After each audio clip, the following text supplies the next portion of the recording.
Game on. Welcome to another episode of Two Ales and Hockey Tales with Wally. And today I'm so excited to have on a 34-year-old from White Plains, New York, USA.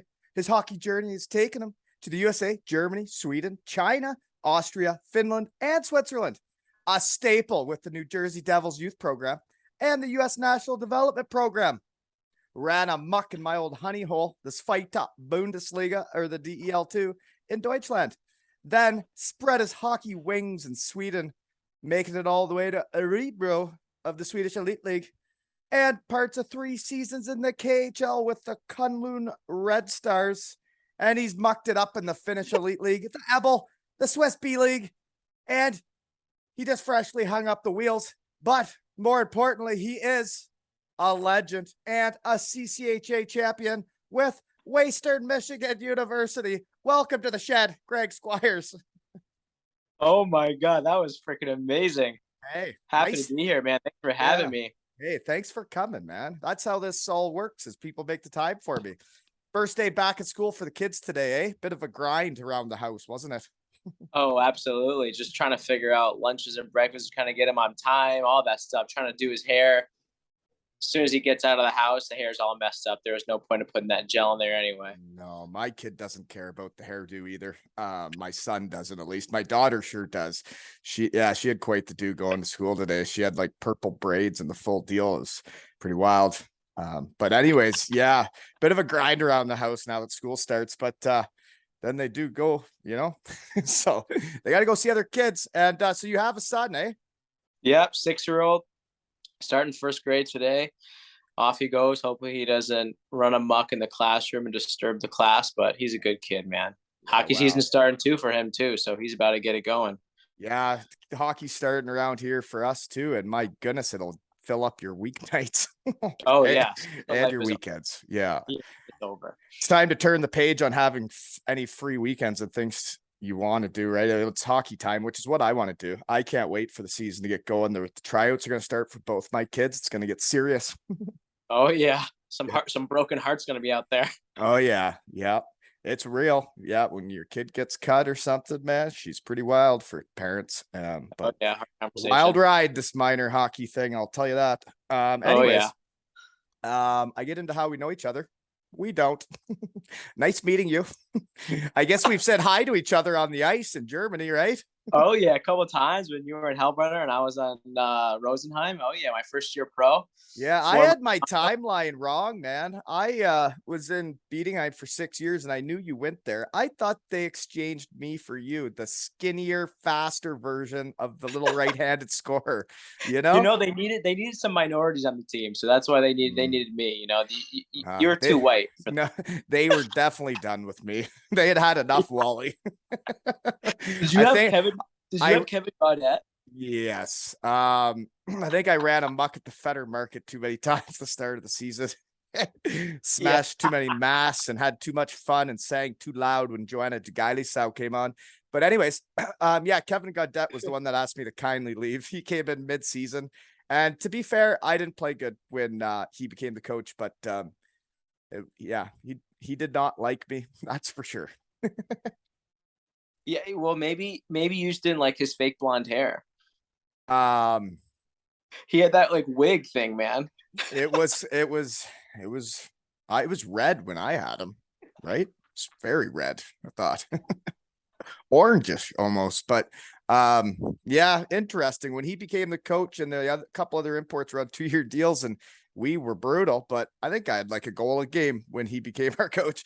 And I didn't really score much the rest of the season, but he literally didn't talk to me like at all. The rest of the year, he'd have all the other guys in for meetings and one-on-one stuff, and he wouldn't talk to me. It was as the top scorer. It's interesting when your coach won't speak to you. Yeah, it's also you think he'd like you because you're short. Like he always liked me because I was like one of the smaller guys. I thought that he liked speed, and you were much faster than me. He that's all he talked about was speed. And I tried to tell him about Justin Kelly, and he's like, "Well, is he fast?" And I was like, not really, but he's the best player in the league. The league in scoring, yeah. But no, he's not that fast. So is that good? To lead the league in scoring, is that good? I'm getting carried away here. I don't want to talk about him anymore anyways, okay? You're a Western Michigan Bronco. I think Oh, yeah. you came in the year after I left or 2 years after. I think 2 years after you left, I came in, struggling program. And yeah, they did a really good recruiting class, as you know, with Slater and Rail. And He's a Shed we guy. Railer came on. yeah, he came on. Oh yeah. Beauty. And yeah, we just, we had some good coaching that came in after Colhane left and with Blashill, and we just turned the program around. We had some good little guys coming in too, like Chase Ballasy and Birschbach and DeKaiser and Wachowski and all those dudes. So I got those guys written down from that team. You had like Witkowski, Osterley, and DeKaiser all became NHL defensemen on the Broncos, eh? and Tennyson. And Tennyson. And you know what?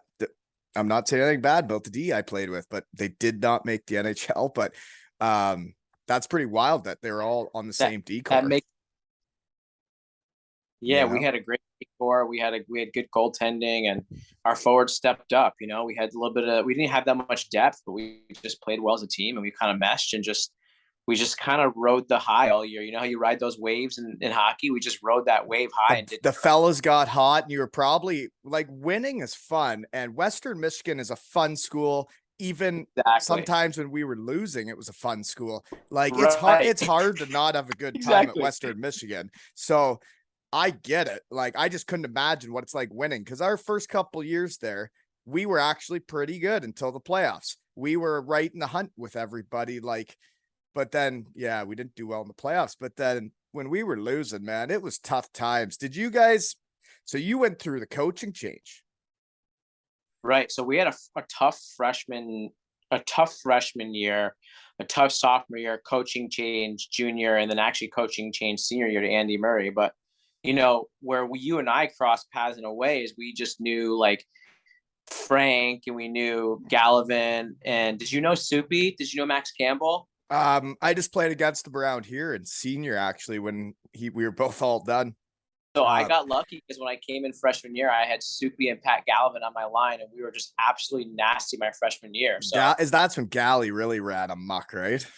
Oh, he was so nasty, man. He was such a good dude, such a good senior to us. Like, just showed us the ropes on and off the ice, and just with like just smart things, like street smarts things around campus. He was just the man. But there's a lot of really good Bronco dudes, the guys that were seniors when I showed up were fantastic. So were everybody was the juniors, man.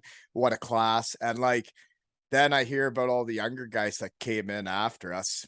We got a good history. For me, it sucks that we sucked at hockey when I was there, but I mean, it was pretty negative around there my last couple of years. To be honest, my whole class has never gone back to Kalamazoo. And you want to wonder why. Not many of us liked hockey by the end of it.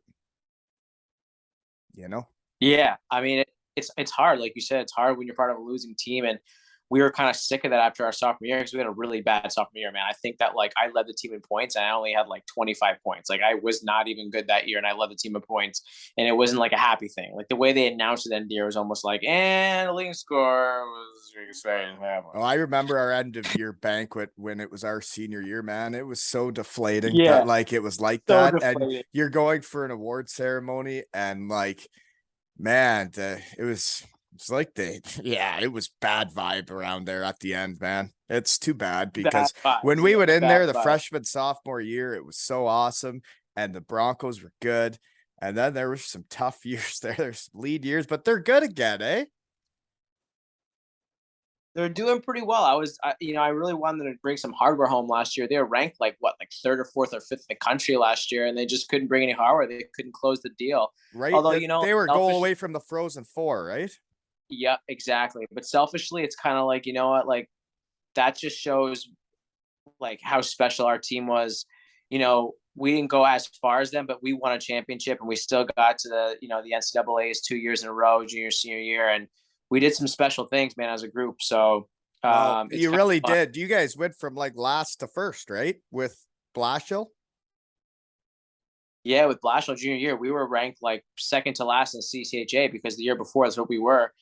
And we just came in and we just absolutely crushed those first couple weekends, sweeping Michigan State. So can I ask what the difference was? Was it D zone structure? Was it just a positive atmosphere? Was it just not some mind games maybe and things of that nature, and perhaps exercising too frequently and perhaps like skating with like Oh, puke like the buckets on the Colhane, ice? yeah. Wow, like if our team took a penalty because we were taking too many stupid penalties, which they would blame on Chris Frank, which he took a lot of penalties. That's the way he played. He played on the edge, but you recruited him. You knew who he was. And then every time we'd take a penalty or whatever in practice, they would make the team skate lightning for that penalty, as well as the player then would do it while we watched. And man, to show a guy up in front of the whole team like that, like this is why we lost last weekend, because this guy took penalties. Man, our team was a team away from the rink, and we all stuck together as guys, but man, there's some difficult days there as the hockey side went. I haven't talked about that So we much got rid of those 2 mile we got rid of all that, man. We got rid of all that 2 mile run test. I remember that with Colhane, and Colhane was always good to me, but he's always good to me and gave me every opportunity. But like, man, when we weren't good my senior year, he sure gave her to me a bunch. But oh yeah, Blashill was tough. I think the difference between that was, I think, just tighter structure. I think he kept guys honest. Doesn't matter who it was. He didn't give anyone like special treatment. He kept everyone the same standard, and I think that everyone just respected him, man. And we grew tight as a team, and we figured out how to beat teams. And it was our power play, and if we scored in our power play, we were winning that game because we weren't giving up any easy goals. So we had trust in our goaltending with Jerry. And was Jerry Kuhn and wasn't Riley Gill too? We had Riley Gill. No, Riley Gill was done after my freshman year. But both guys are winners, eh? Like, but Jerry Kuhn is nasty, right? Mm-hmm. Yeah, I mean, so was Giller, right? But then Sablowski came in. Sablowski was there my senior year, and dude, he was a stud, like absolute stud. So we just had good goaltending too. So everything just clicked the right time, and Blashill ran a tight ship, and we just freaking finished. We absolutely finished. It would have been weird to go through a coaching change in college because I had the same guy all 4 years, right? And like, it would have been interesting to. I feel like down the line, I feel like that always happens to me. I'm always part of a coaching change. I mean, I had three coaches in 4 years at Western, and then even when I was in the KHL years, I've had 4 coaches in 3 years. So wow, yeah, I can't imagine though. I saw some of the plus minuses on that team. I mean, coaches are gonna go. See a couple green jackets out there or what? Yeah, a couple in the red. Yeah. Okay, so anyways, I better move on. But another way how we know each other is I got your number from Dees. Oh, Dees. Yeah, do you remember from Austria and Graz then? Is that when you were with him? I freaking love Dees, man. He was honestly, like, I'm sure Dees talks about it, but like there was a weird group of dudes on that team, but he was honestly one of the good ones. And he just kept all the boys light. And Dees, I mean, you were with him in Cardiff, right? Oh yeah, he was just the last episode. Yeah, Dees is just the man, the nicest guy. Yeah. Do you know he has teeth now? He has teeth? Yeah, apparently he got him fixed this summer in some obscure country. So it's cheaper. He went to like Turkey. I'm not sure where he went. Yeah, he was telling me about the different prices when I went over there this summer, and it was a lot cheaper where he went. Dees is the man. He's always like just dropping me some kind of chirp. He's just the best. He's chirping everybody, unless he's the best. Yeah, he is the best. Okay, poster pics. There's a picture of you carrying like a missile. Yeah, there's a story about that. And do you know what Dee said when I posted that picture on Insta? And I said, like, tomorrow you're coming on. And Dee wrote, that's actually only a 9mm bullet. He's that small. I knew it. I thought he was going to refer something like that bullet's like the size of his hammer, and I'm carrying his hammer or something. He always loves to like that. He's the fucking. Do you know he used to spray paint me naked, and we do pregame speeches together? Oh, that's awesome. Yeah. He probably didn't even tell you. Doesn't even mean that much to him. Whatever. He doesn't even tell me those things. The fact that he memory so bad that he couldn't put two and two together. You and I went to the same college. That shows you how intelligent that guy is. You're right. Okay. Missing a tooth. What is that picture about, though? Sorry, sidetrack. So my first year, my second year in the KHL, we had this stupid training camp in Latvia. We had this 30-minute run test. The boys were exhausted, and they were like, you know what? We're gonna go out in the woods, have a little team thing the rest of the day. So you guys go have a nice rest of the day. So we're out downtown. We're having a couple beers. We're all drinking with the boys. We had like 8 imports on the team that year. So there's a bunch of North Americans. So we're having a great time. A bus picks us up. We drive 30 minutes into the woods.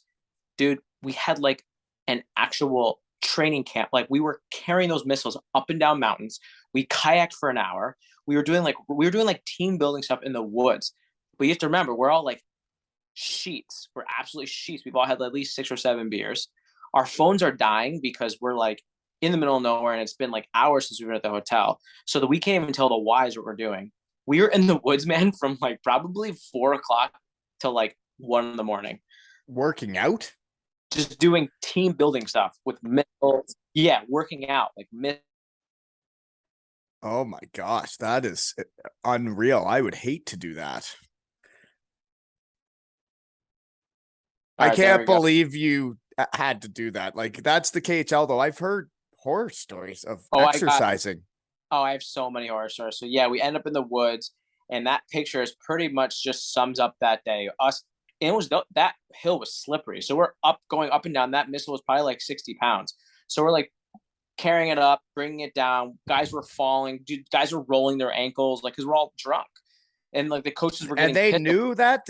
They didn't know that we were drunk. But they didn't tell us that we were going to do like a team building, like physical exercises. So we just finished a run test. So the boys were like, yeah, let's go have some beers. Like, we passed our test. Let's go.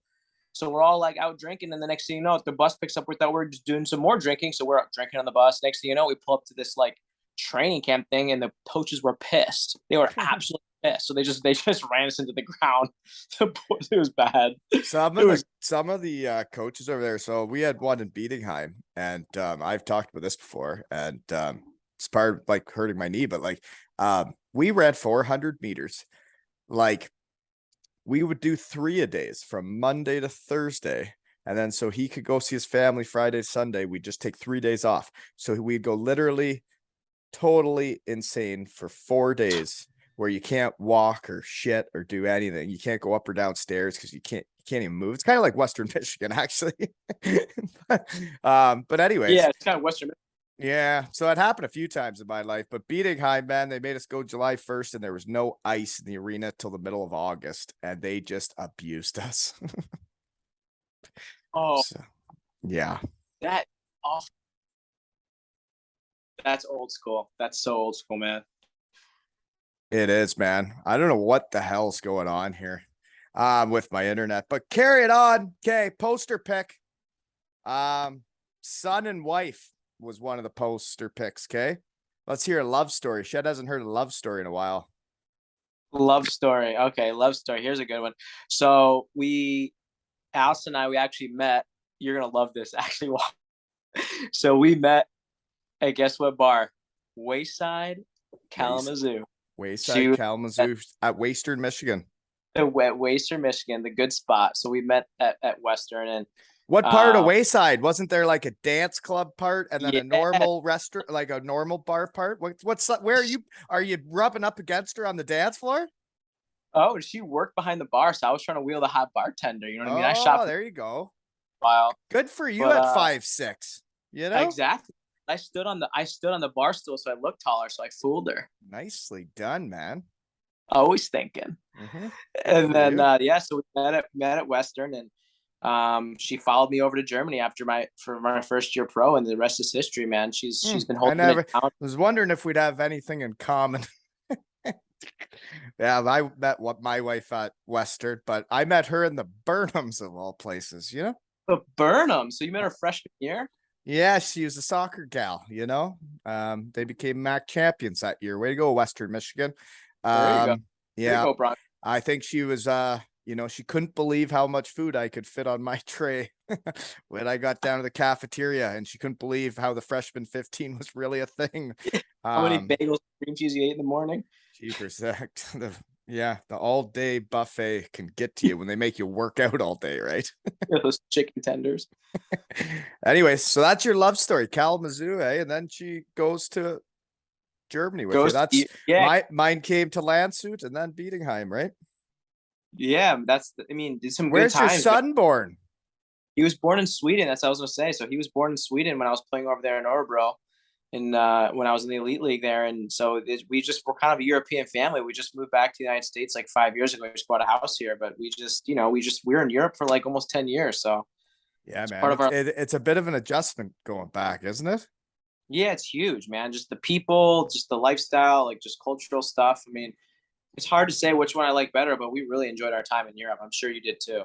Oh yeah. No, there's something to be said for taking real lunch breaks as businesses like company like restaurants where everybody just goes and sits outside and like sits down and enjoys their lunch and like, it's a little bit slower paced when it comes to some things, right? Over there.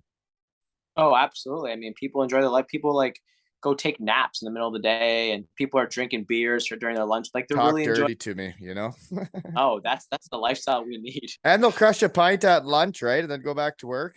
Like, Yeah, yeah. The banks. The best is the banks from Europe. Remember that when you're trying to send money home, and you go to the bank, and the bank doesn't open till 10.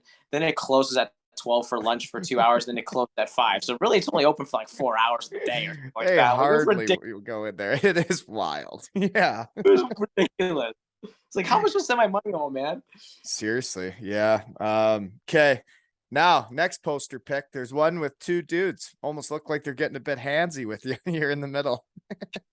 Yeah, Who's those are my that? boys from those are my boys from back home here. Like that's just one of those pics we're just kind of explaining how like it's just, you reconnect with your buddies back home when you come home back in the off season, and you miss so much time, playing over during the season in Europe, and you come home and your buddies are filling you in, you miss so much. And it's, as a hockey player overseas, you miss a lot during the year, right? There's like friend stuff Weddings and all sorts of stuff. Yeah. yeah, kids stuff too. Like you miss the kids' birthday parties, and you come back and the kids are like a foot taller and or whatever, or they have facial hair or something. You're like, what?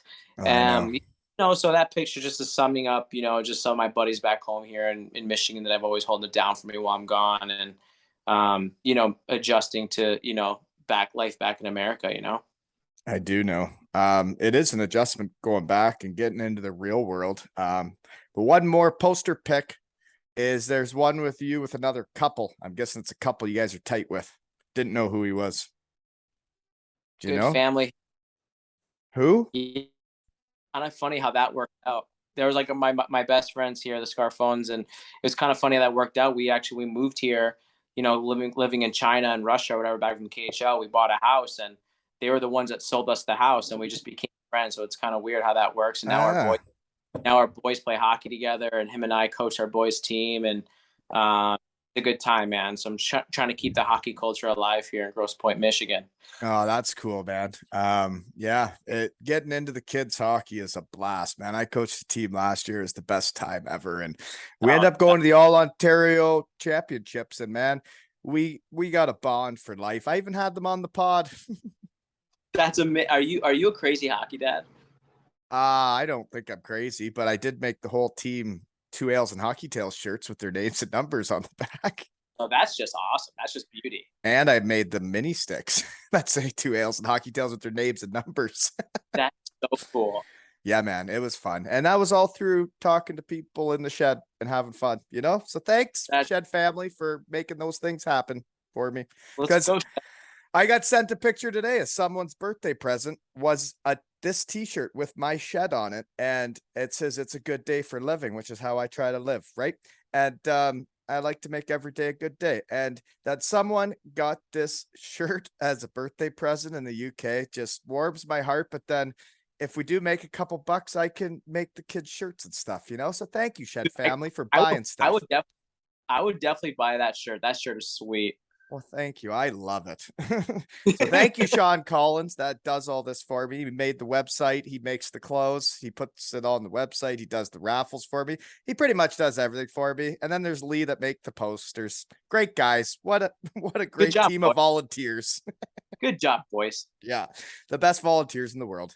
Okay, where and what are you doing now? Believe it or not, I am a regional sales manager of a medical device company. Striker, like all the guys that went to No Kalamazoo. striker. I compete against striker. There you go. Finally, Yeah. there's a lot of guys that went to Western Michigan that end up there, right? Because that was in Kalamazoo. Yeah, strikers in Kalamazoo. But I helped Corky get into it. I know he was on your show. He's a good dude. I Quirky? hope Oh, what a beauty. Yeah, Kirky's a beauty. So I got him in. I helped him get into medical devices, talked him through that, and How did you help? So you were already doing it? I thought you just yeah, finished. yeah. Well, I actually finished, retired, went back to played for a year back in the KHL, and then finished again. So I was in it for like a year and a half before I went back and played because I retired for a season. So Really? yeah. So yeah, man. It's an industry that athletes are just good at. It's a good way to make some money and stay active, and you don't have to sit at a desk. So how'd you get into it? Actually, I met a couple surgeons here at the pool when I was hanging out. We became buddies. We were doctors, and like, hey, I'd buy some shit from you. Like, you should get into medical sales. And I got into medical sales, and they bought some shit from me. So Huh. kind of how That's awesome. Yeah. No, that yeah, it's and it is about who you meet and who you know, right? What you get into. yeah. That's just life in sales. But hockey guys and athletes are good at that kind of stuff because we meet new people every single year, every season. We have to mesh with new coaches. We understand how it works. So Um, so yeah. guys, I always try to help guys that are retiring to try to find their spot in medical sales. So if any boys need help, give me a call. Hey, that's nice. Yeah. And I got his contact info, folks. So just reach out. And that's how the world works, though, right? It's us sticking together, Yeah, the hockey guys. hockey. One thing I found interesting, though, is you are in Michigan, right? Yeah. Railers in Michigan, too. I find it interesting, right? Like, so, I don't know where everybody was from originally, right? But my squad and all the classes that had been there, nobody really stuck around Michigan except for a couple. Malsey and Daryl are there, but like the losing feeling after and the bitter taste in your mouth. You guys won. You guys won the championship when your senior year, right? Like, what a way to finish, and what a it's a different feeling. Oh, absolutely. We have a bunch of dudes here. We have railers here, Tennyson's here. I mean, DeKaiser and I hang out. He lives up the street. Wachowski's down the street. Ben Warda, another dude that lives in Grosse Pointe. We got like 6 guys here, man. It's Osterley Right. comes back. Like it's cool, man. We share that. And you guys finished winning, and that you're all so close, right? Like my roommates and I get together quite a bit, and like maybe a few others. We've had a few reunions on our own. Like we have them at cottages and stuff, but yeah, it's just a different vibe, I guess, when you lose. And like, yeah, absolutely different, man. It was some special times. So I'm always be thankful of Western Michigan, and thanks for Colhane for bringing me in. Sorry it didn't last too long, but Colhane was great to me, man. yeah, he gave me every opportunity too. Yeah, I he was was on, awesome, dude. yeah, I was Colhane. on every power Shit play, happens. penalty kill. Yeah. Okay. So growing up, actually, so the decision to hang him up, how'd you decide? And why'd you decide to go back? Well, pretty easy to go back. I feel like I had some unfinished business in the league. I wanted to prove to myself that I could come back and play. I had a ridiculous offer to come back money wise. So I was just like, screw it, I'll go back. My wife was like, yeah, go. I was like, sweet, I get to live in Moscow and play hockey for a year. Done. So I went and did it. And So you weren't had a in great time. Kunlun, you were in Moscow. No, I wasn't with the team was in Kunlun, but they moved to Moscow because of COVID. They wanted all the teams that have anywhere outside of Russia. They want all the teams in Russia. So our team was based in Moscow last season. So And the wife and kid go over to Russia with you? Absolutely not. No, crazy time with all that stuff going on. And they did not come over, and it worked out for the best. The season ended up short with the Olympics anyway. And I decided to hang them up because the guys were calling me grandpa at 33 years old. The boys were calling me grandpa. And I was just the way like, yeah, you're probably right, boys. It's probably it's that time. I feel like the way you skated, you'd still be skating the same nowadays. You'd be just as good now. It wasn't the speed. It was just, you know how it is, man. You feel it every game. You just feel every game. Like your body just screams at you that night. And the next day you feel like a zombie. It's just the recovery process is different, man. It was my time. It was my time. Is that right? You knew it, eh? Like I feel every game nowadays, and yeah, like it can hurt. Yeah. Yeah, and the KHL's another beast, man. I mean, it was fun to come back, but I these guys are so good. Now, I'm not saying I'm not good, but these guys are so good, and it was so much fun to see. I'm happy that I got to play at that level. But you how good you reach a certain point, you're not getting better, you're only getting worse. So at that, I was feeling that way. I was at the top of my game anymore, and I just felt like, hey, you got to get ready for the back half of your life. So I had some opportunities I decided to take. Yeah, you seem like a smart individual. I Yeah. now I wasn't when I was younger, that's for sure. Who was? That's why we went to Western. No, it's a great school. Okay. So growing up in White Plains, New York, then. Oh yeah. Oh yeah. That's So that's yeah. by New Jersey, I'm guessing. No, it's by Manhattan. My dad worked at the Garden. That's kind of how I got into hockey. Just the Rangers were right there. The practice facility was right there. Is that right? I have written down how'd you get into hockey? Yeah, yeah. The Rangers, man. So what's your old man doing working there?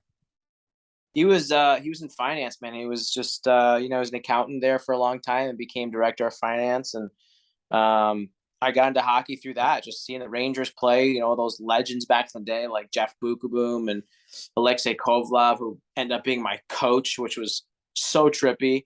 Really? So like yeah, Adam Graves and like when they won the cup, you're talking. Yeah, those were like the good days in New York as a kid for me remembering. Mike Richter. Mike Richter, yeah, some absolutely, yeah, like Jeff, like Leach, like all those dudes. So many good players. I'm a big enthusiast of NHL '94 for Sega Genesis, and yeah, the best game ever. The wraparound goal every single time it goes in. Wow, you got to go to manual goalie to stop that. You got to go manual goalie, absolutely. But got to see that chick coming. Now you've played enough games. Oh God. Okay. So that's how you got into hockey. That's interesting. So then you start playing like around so that's like downtown New York. Yeah. I mean, yeah. And I started playing for some just local hockey, but there wasn't a AAA team. So, I started playing actually as a defenseman, just learning how to skate and became a good skater. And, the closest good AAA team was in New Jersey, right over there. And, I was playing for the New Jersey Junior Devils growing up because that was just the best team that was close. I didn't want to go to Connecticut. And, we were a really good team there. We had some really good times. So how far is it to get to New Jersey from where you were? It was far, man. It was an hour and 20 minutes that my parents did twice a week plus games on the weekend. So they really like held it down for me, man. Yeah, that's hard to do when you got real jobs and stuff. Cause like I'm going into that shit now, right? And where we live, we're so remote that like if my kid wants to play AAA, she's far. Oh yeah. Yeah, it's a trek. It was an absolute trek. I still owe my dad probably some scoots for all that. Yeah. Okay, so then you did go to Connecticut, though. The research team just found this one at the last second. You went to a prep school, Brunswick. I did. I got a scholarship to go there. So that is a scholarship. So they've recruited you, and this is to go to a prep school. Yeah, prep school hockey was huge back in the day. It was like in Michigan, it was great because you guys have so many good AAA programs and high school hockey, same in Minnesota. But in the East Coast, like if you wanted to be seen, whether to get to the USHL or the North American League, you had to go play prep school because that's where all the best players were playing. So I played prep school. I got scholarship. It was not boarding. It was only 30 minutes away from my house. So I did that. And so you lived at home and then just went to the school and then you get the high end hockey. So that works out good. Yeah, it was fun, man. It was great. It was. So what kind of school are we talking? Is it like all dudes or is it co-ed? No, it was co-ed. I mean, they had math and science that were all dudes, and the rest of the classes were mixed with the Greenwich Academy, which is like the girls' school. So it was pretty much co-ed. It was a great experience, man. There's some really wealthy kids, man. Think about it, it's all the Connecticut and New York people. It was a special place. Met some really cool people that I still talk to this day. So that was a great experience. Really cool. That would be to get in there with all the high rollers, get to know them. Kids are rolling up in like BMWs and Ferraris for their first cars. I was like, Dad, these kids have nicer you do. Do you know how much your scholarship was worth?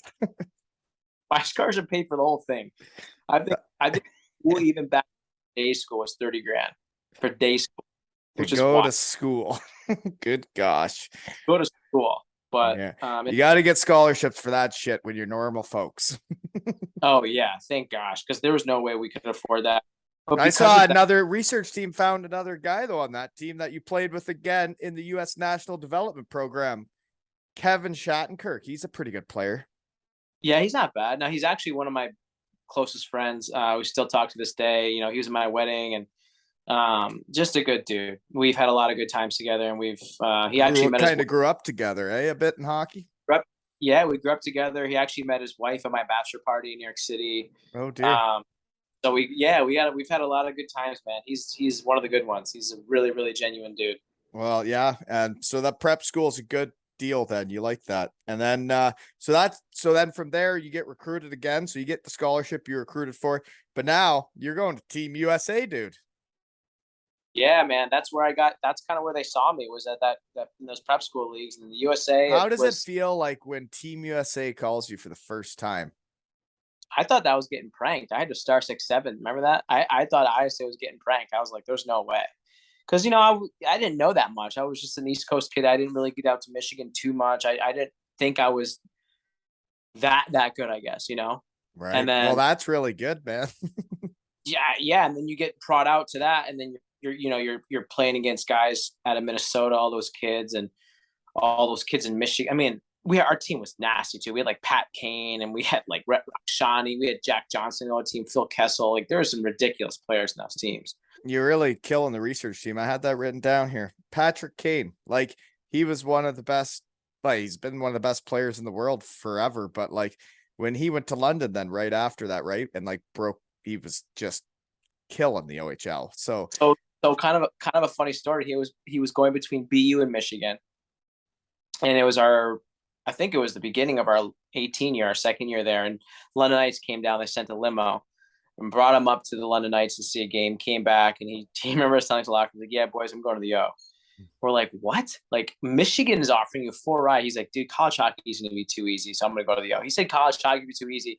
Went to the O and had like 160 points. So it's like college hockey is harder than the O.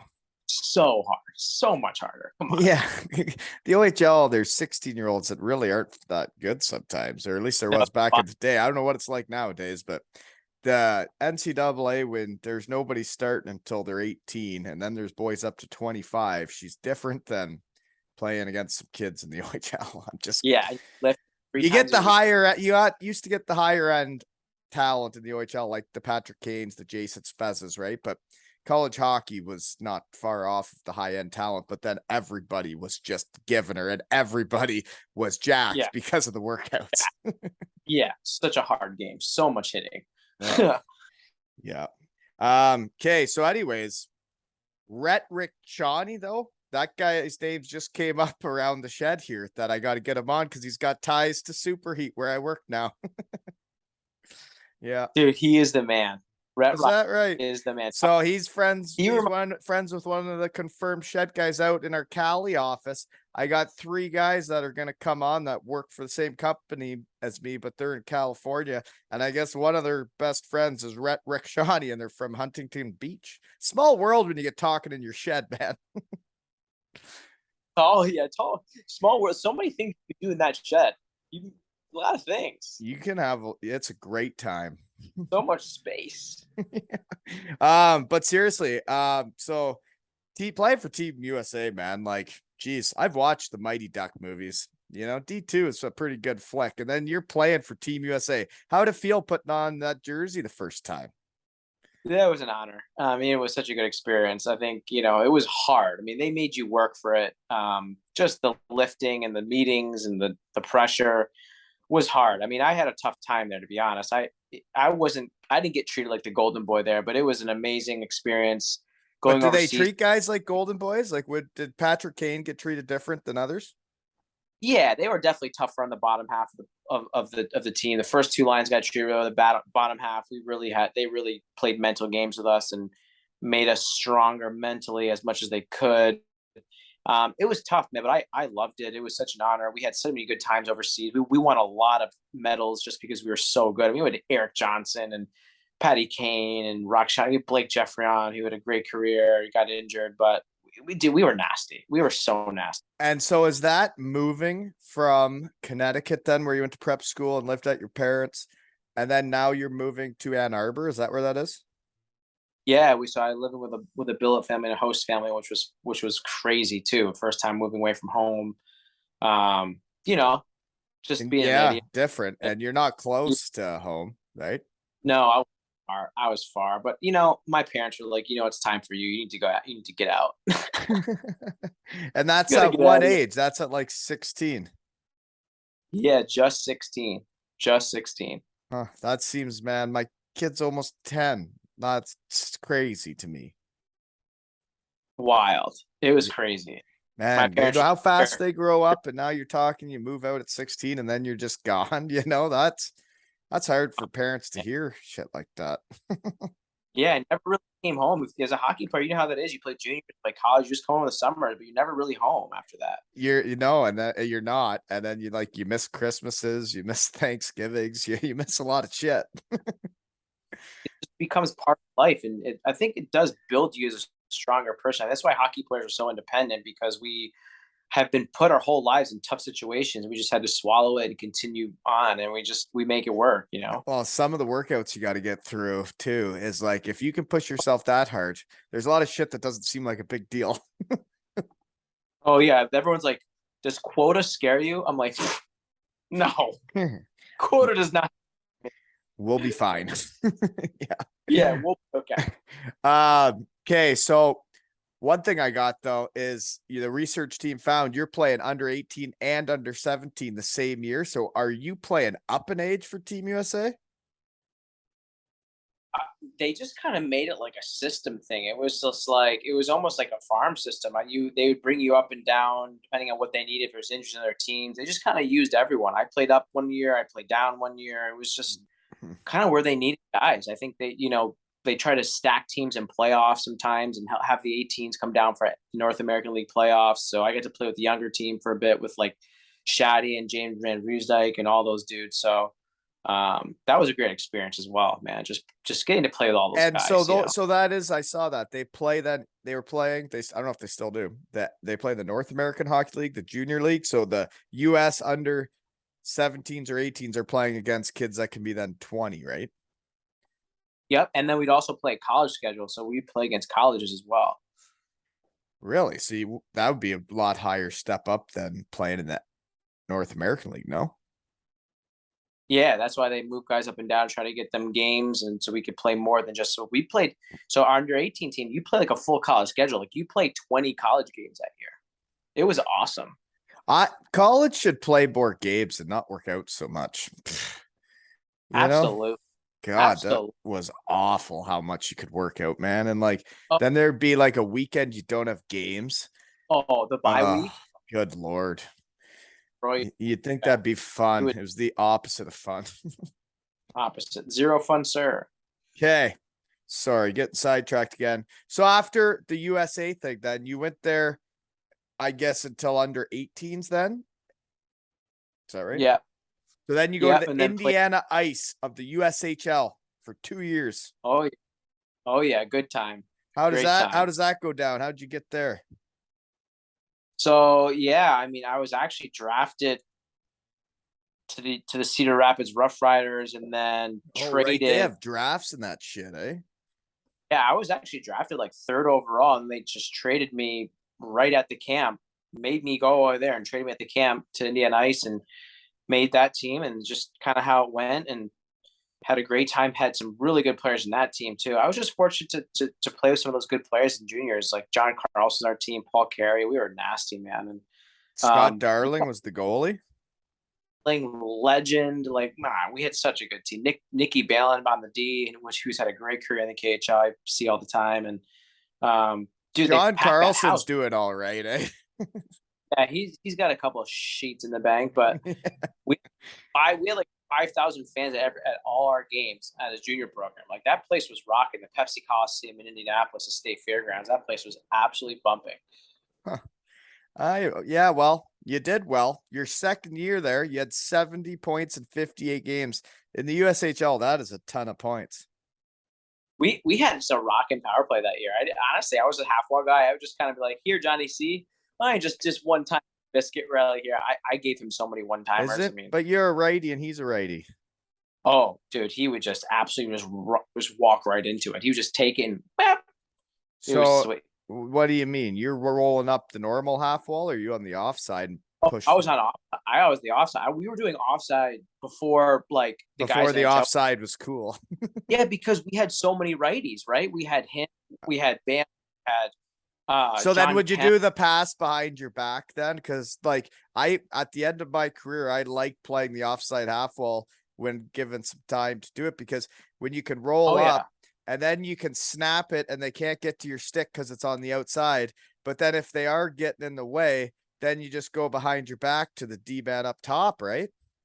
exactly. So you just what you do is you kind of like you said, you actually are about to shoot, and you kind of wait to that stick that comes Yeah. into your kind of. I would actually sometimes even wrap my elbow around that guy's stick and his forearm, and then just let it go, and And then ride that. then you really tee it up for him and just let a lay one in there for him.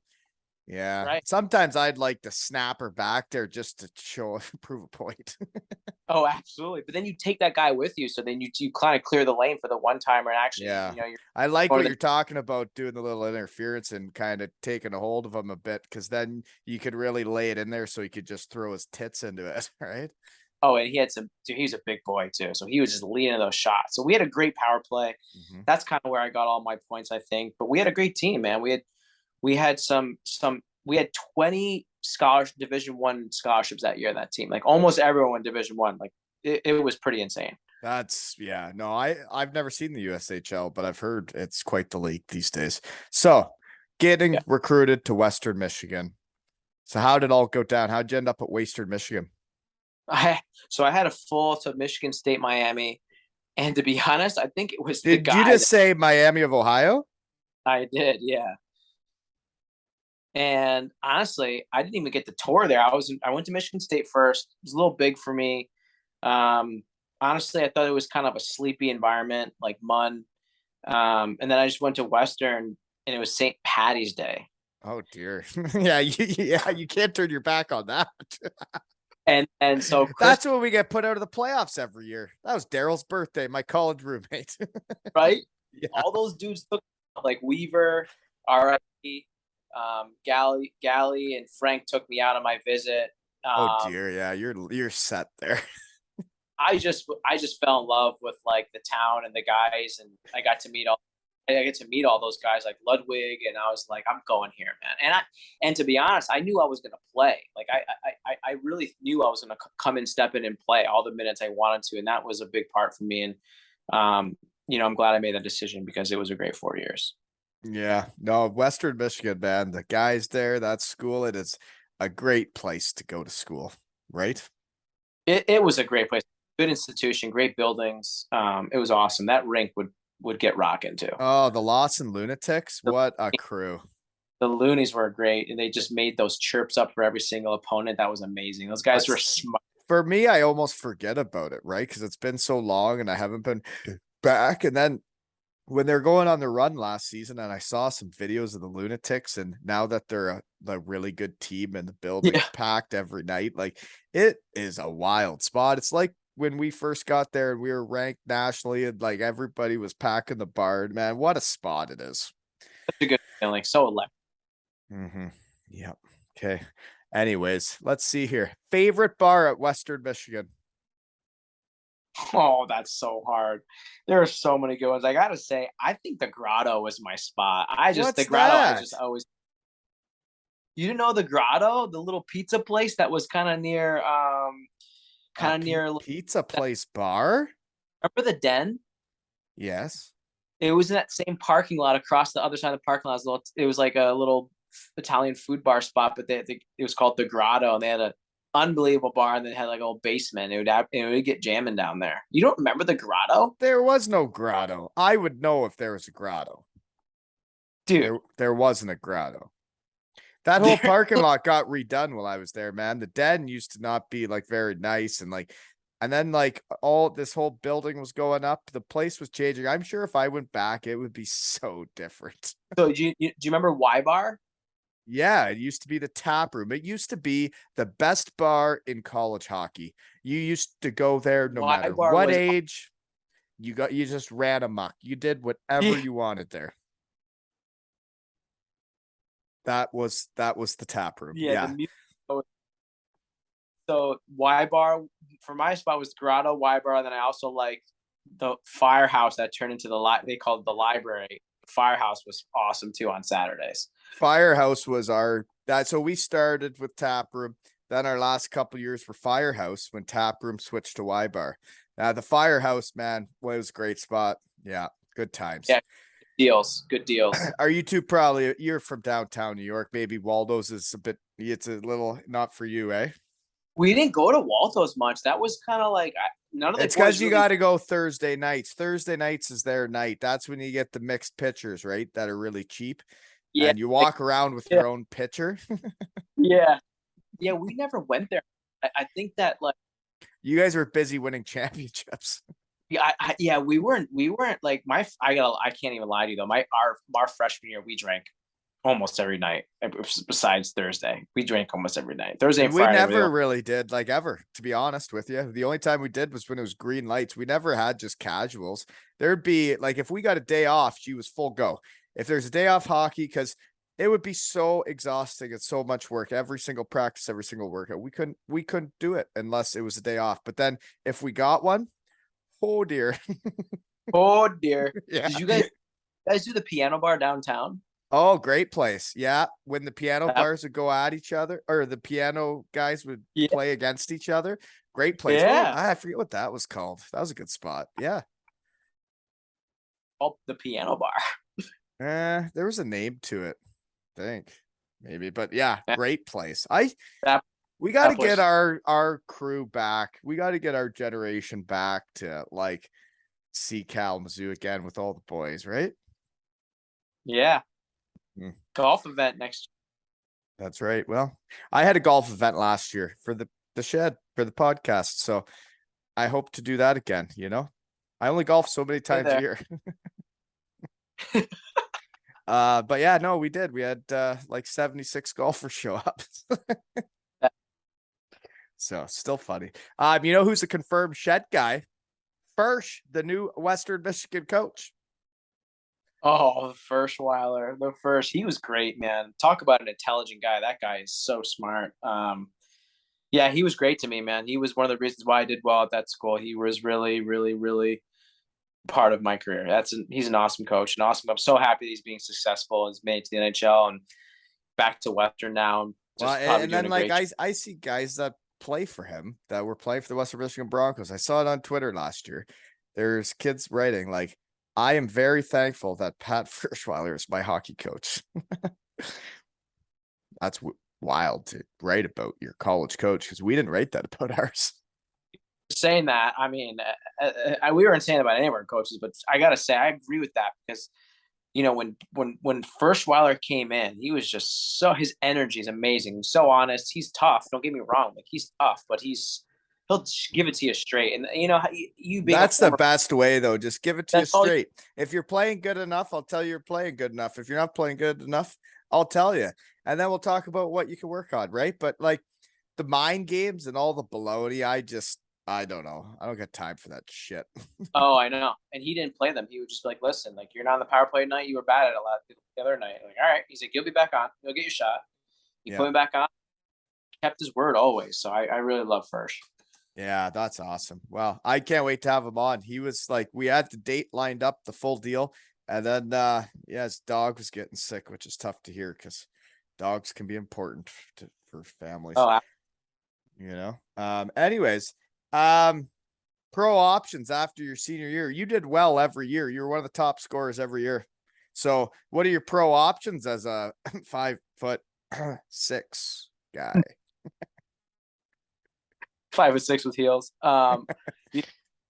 It was a tough time. I mean, I had an American League deal, but it was the year of the lockout, if you remember. Oh, So God. I didn't have much. I had an American League offer with But you went your senior year and played in Stockton. yeah, that's why I went to Stockton because Worcester wanted me to go to Stockton because I was going to sign with Worcester the next year in the American League deal. So I went to one Stock. way Worcester. It was supposed to be a one-way Worcester, but then they were just like, listen, we're gonna be honest with you, like you're gonna be in the coast the whole year because Of the lockout. yeah, Yeah. they sent a lot of their dudes there, and it was fine. I had such a good time in Stockton. Like another good team. We went on a really good run, made it to the semifinals, like the whole league, made it to like the finals of our conference. And you And had that what guy we talked about, Soupy, Max Campbell was on that team, eh? yeah, we were line mates in playoffs right away. They put us together, and it was awesome, man. A great power play. We had a good time, good experience. But besides that, I had a couple overseas offers, like where you played in Denmark, but they had that crazy coach at the time, so I didn't go there. Mm. From what you remember that talking about that guy's name? There was that crazy Yeah, coach. the thing is, like, I don't think he's crazy. I think he's old school, but like everybody hears different things. But he's one of the guys that helped me, man. After I played in Denmark, and he, I guess, wasn't coaching that year and lived in town and would come watch the games. He was a guy that like helped me get jobs after that year. Like he made calls for me. I didn't even know the guy.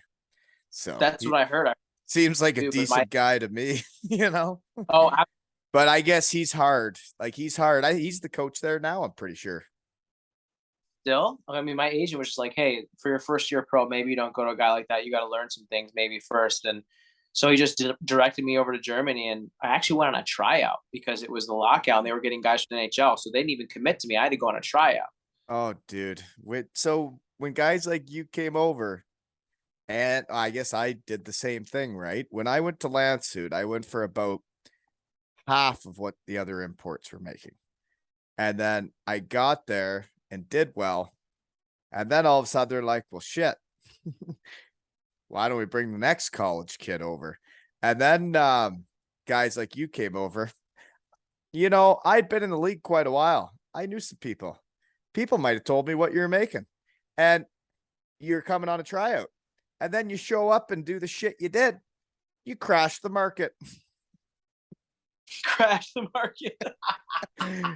You crash the market for all the players because now all of a sudden they want everybody to come over on tryouts because look at this fucking Squires. I was so surprised. Don't fucking laugh about it. It's your fault. Am I? I did the same thing. Gosh darn it. We didn't have a choice. We were like, we got to go play in Europe, and this is the best way to play and make some money. And yeah, they were like, we're offering you a tryout. Sorry to hear the lockout. We got options. There's NHL guys that we might bring in too. So I was like, oh, fine. I guess I'll just go on a tryout then. Yeah, you did all right though. So you went to Rosenheim. Did they not have an old school German coach? Franz Steer. Yeah, I remember him. I remember meeting him outside of a game and we had a quick chat and a laugh. I don't know what it was about, but yeah, I remember meeting him and seemed like a nice guy. Hey, It's actually awesome. I mean, I have nothing bad to say about him. He might maybe cross the line a couple of times with some things that he would say to these days, but he was an awesome guy. Yeah, I could understand. Yeah. Yeah. Yeah, definitely. Yeah, and it's a different world, different cultures over there, right? Like it's interesting when you travel around and you start seeing the world at different places that there is very different cultures with what you can say. Yeah. Yeah, so that year you had 19 points and 13 playoff games. Did you guys go to the finals? Yeah, we lost to Biddingham in the finals. Really? So that's what I'm in Hellbron? That's when you were. Yeah, we lost to Schwinnigan. So did you beat Schwinnigan? Biddingham beat Schwinnigan, I think. Okay. That's who put us out first round. But yeah, I remember playing a game against you in Rosenheim, and I think I got a penalty. So I'm on. It's a sweet barn, by the way, if you're into old school barns, right? Oh yeah. Yeah. But I got a penalty, and I was watching you play, and you were running the half wall, and you're scooting around. And then I remember you snapped your top cheese, and I was sitting in the penalty box. I'm like, oh shoot, this kid's got it. And then, yeah, next thing you know, you're in Bietigheim, you know, and then I'm asked to kindly leave Germany. And it's like, yeah, the younger kids here. I remember watching it that game. I'm like, shoot. Yeah. Did you? Did you wear 26 too? No, 23 and 10 were my numbers, and then 18 when Bietigheim. I was 18. 18. Okay. Yeah. Yeah. Time Didn't was a take my great. number too, no. But so that year you did well on your tryout contract, eh? Yeah, seriously. Crashed the market, so you liked it then in Rosenheim? Yeah, yeah. Sorry, guys. I hope. Sorry, college players, but I Well, ruined the it's not market. college players. No, you're ruining it for all the imports that were already over in Germany that were getting paid very well. And then they're like, oh, sorry, like we don't actually have to. We can just get guys on tryouts. And then if they make the team, we'll only pay them this much and they'll be awesome. Well, here's the But then thing they'll where end they. up in the KHL, dude, just fine. Well, here's the thing though with that is that they couldn't keep me the next year because They you weren't know going to pay you what you were worth. exactly, and they were paying you guys a certain amount of money, and I was asking for that because I knew how much some of you guys were making towards that, and I was like, I'm getting that because I'm Well, gonna so produce. I went over to Landsuit and then I did all right. And we went to the finals, which was more about my playoffs. And then they were like, well, we'll only pay you. Like they tell my agent, they're only going to pay you this much money, which was significantly less than what the other teams were talking about. It's like, well, as much as I loved it here and as much as I love every guy in this team, I'm going to have to go. Yeah, you gotta go. You gotta go. Yeah. That's what happens. You as much as you want to stay loyal to the team, is you gotta do what you gotta do. You can only play for so long. So, but Mhm. Biddingham was great, great situation there. So We had great you like another. Bietigheim. Bietigheim is a great place. I loved my time in Bietigheim. I actually, until Kevin came and we didn't get along and he didn't like me and I didn't like playing for him. I didn't like his system. I thought I'd play in Bietigheim my whole career. Like, they called me Mr. Brent Walt, like go on the ice and all that shit. And it was pretty cool. And I was right in there, but then that's what happens. You get new coaches. They don't like you. Shit changes, but it is a great place to play hockey. Great. They had that nice new arena too that they built, and the locker room was awesome. The restaurants were great. My wife had a good situation with the girls there, so my wife loved it. It was just all around a good. We had Heater on the team. He was my line mate. I love Heater. Heater Mark was a shed guy. He came on. Shed guy. Yeah. I know. This is the man. Him and I were like, dude, we were boys. I love Heater, man. You and Heater were line mates that year, eh? We were lineies. We were liney. We were like, I think we were second line, and then we were first PP. We were nasty. Well, would he stand in front on the power play then? Yeah, he was on power play, and then it was like me half wall. Then Wrigley was on the left hand side. He had that one time where Wrigley He's was a good nasty. player. Yeah. And then our D man up top was Summerfeld. Remember Summerfeld? Yep. And then we had Robin Eust in the bumper, and he had just good mitts. We had just a nasty power play. So power plays are important. Power plays are important, and Heater is a dandy. There's no doubt about that. Special breed. He is a special boy. Did you ever raclette with him? Oh, we raclette all the time, and we drank. Yeah. We drank all those like Trappiste beers that he was like an expert on. Trappiste beers. So you had the same experience with him as I did. I thought it was so cool, and he'd go to Belgium and pick up the beers, and then like he'd be like, "Do you want a case?" And you give him the money, and it's like the coolest beer you've ever drank in your life, and he knows all about it. And then you do the raclette, and he makes his garlic dip, right? That garlic dip was insane, and he'd like match his beers with what meat he was making, and then he'd bring out this crazy wine that he'd find from like the Gewürztraminer from this crazy grape somewhere in France or something. He was the cool dude, man. I loved Peter. God, you're right. Yeah, makes me want to raclette with both you. I can rock that.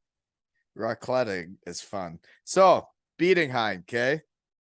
You had a year similar to one I had there, maybe give or take. You had 68 points in 54 games. You lose in the finals. You don't stay. You end up in Oskarsham in the Allsvenskan League. So was that for more money than Bietigheim was offering, or why do you not go back to Bietigheim? Or is it to get the opportunity to get to Sweden, to get to the Elite League? Yeah, that was the play. I think, with how Germany back there, especially, they didn't like smaller players back then, as because you should have gotten a shot at least in the top league over there. And they looked at me as young and small, and they wanted guys with like NHL, AHL games, and I couldn't do enough in that league to get to the DL. And I was like, you know what, I'm never gonna do better than this. Like I'm gonna consistently get You're just gonna 68 keep doing this over and over again. Yeah. and trying to move vertical in my career, whether it's hockey or as a person or in professional life. I need vertical movement. Mm, And Allsvenskan was the same amount of money, and it was a better league, harder league. yeah. Definitely my style when it comes to like speed, because those young Swedes can absolutely fly. It's like the American League. That the Allsvenskan is like the American League, less physical. And yeah, that's the why I decided to go that. Another small town and It's interesting hearing this because when I was in Bietigheim and then I ran my muck that first year there and we win the championship, I did decide to sign back with Bietigheim and decide I was happy where I was at. And I thought we were going to the DL though. I knew we were going to win. And back then, if you won, you went up. you moved up promotion. So in January, they offer me another deal and they say, if we go up, this is what you make. And if you play in the second league, it's the same thing. And I'm like, okay. And then you sign it and then you win it. And then the financial crisis happens and you don't go up. And Oh, is that what happened? Oh yeah. man. Oh, You know what? You want me to keep complaining? Then I blew up my knee at the start of the next season. And then I never did get up. So I did have a chance, but you know, the thing is though, if I don't stay with Bietigheim and if I'm not with them when I blow up my knee, I probably don't get a contract the next year or that easily because Bietigheim did sign me. No tryout, no nothing, like a full good contract after my knee injury year. So, you know, there's that. they treated well. They're a good organization with that. They were really good to me. Yes. Uh, Great and, people and there too. and great people there. And I actually got along with Kevin, got it really well. Like he was great coach to me, and in that shotgun system that he'd run where you'd throw the center out and then, you know what I'm talking about, the center would just fly the zone and then you just get so many 2-on-1s. Like I thrived in his system actually. What was weird to me for his system when he came in was I was a right winger and he would get us to trap. I think we were playing a 1-3-1. We would trap. So the right winger would not kind of go back in our end. They dump it in and then you literally cherry pick. And I Yeah, didn't like that.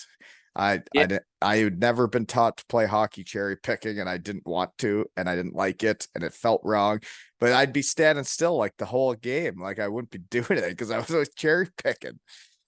oh dude, you know what I would do is so they would have that and I would just like, okay, and as soon as they dump it, instead of coming back in your zone, I just button hook and I go back to their zone. And what we would do is I would just like I would tell the D, don't even look, just rim it to my side. So they would rim it to my side and I would get speed. I would come back and I'd pick up the puck at like moving fast the wrong way. moving the wrong way. And I would then our center and my other Would wing come would come fast across and you'd tip it. Yeah. and they would have 2-on-1s, or I'd do a quick button hook and we have a 3-on-2 or a 3-on-1. We had stop man rushes. So when we tried to do that, we were playing like normal hockey the whole year, and then he came in for like the last 2 months and then started doing that. It was a change for everybody, but yeah, it's different times. But yeah, for us, I don't. The shotgun.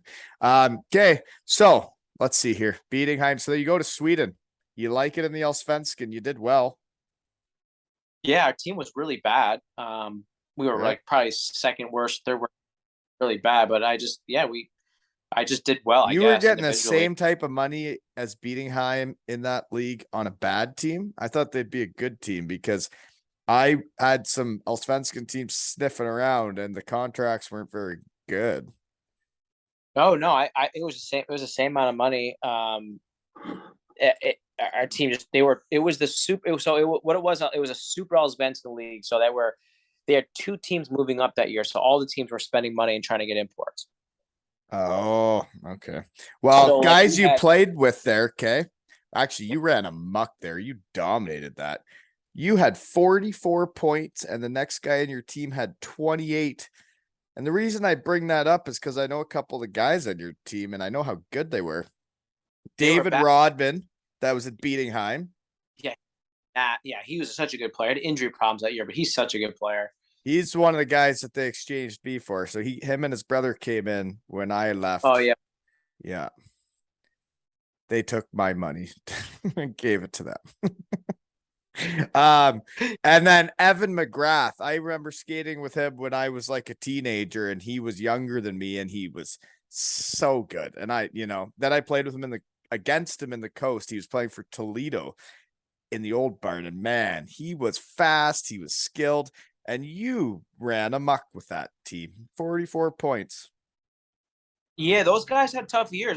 McGrath was, I think, towards the end of his career, and Luca Caputi was end of his career, had injury problems. Same with the Rodman was getting older. We had a bet. We just weren't a good team, dude. I was like, you know what? This is like Europe is kind of like, you got to do well, man. You know how that is. You just got to produce. I just found ways to produce. I went to the net. I was tenacious in the power play. I wasn't going to give up, and I would play anywhere to do what I can to get points, man. You were determined, and you were trying to move vertically, and you were. So then after that year, you do get a Swedish Elite League contract. Was it a 2-year deal? Yeah, 2-year deal. It was a good one.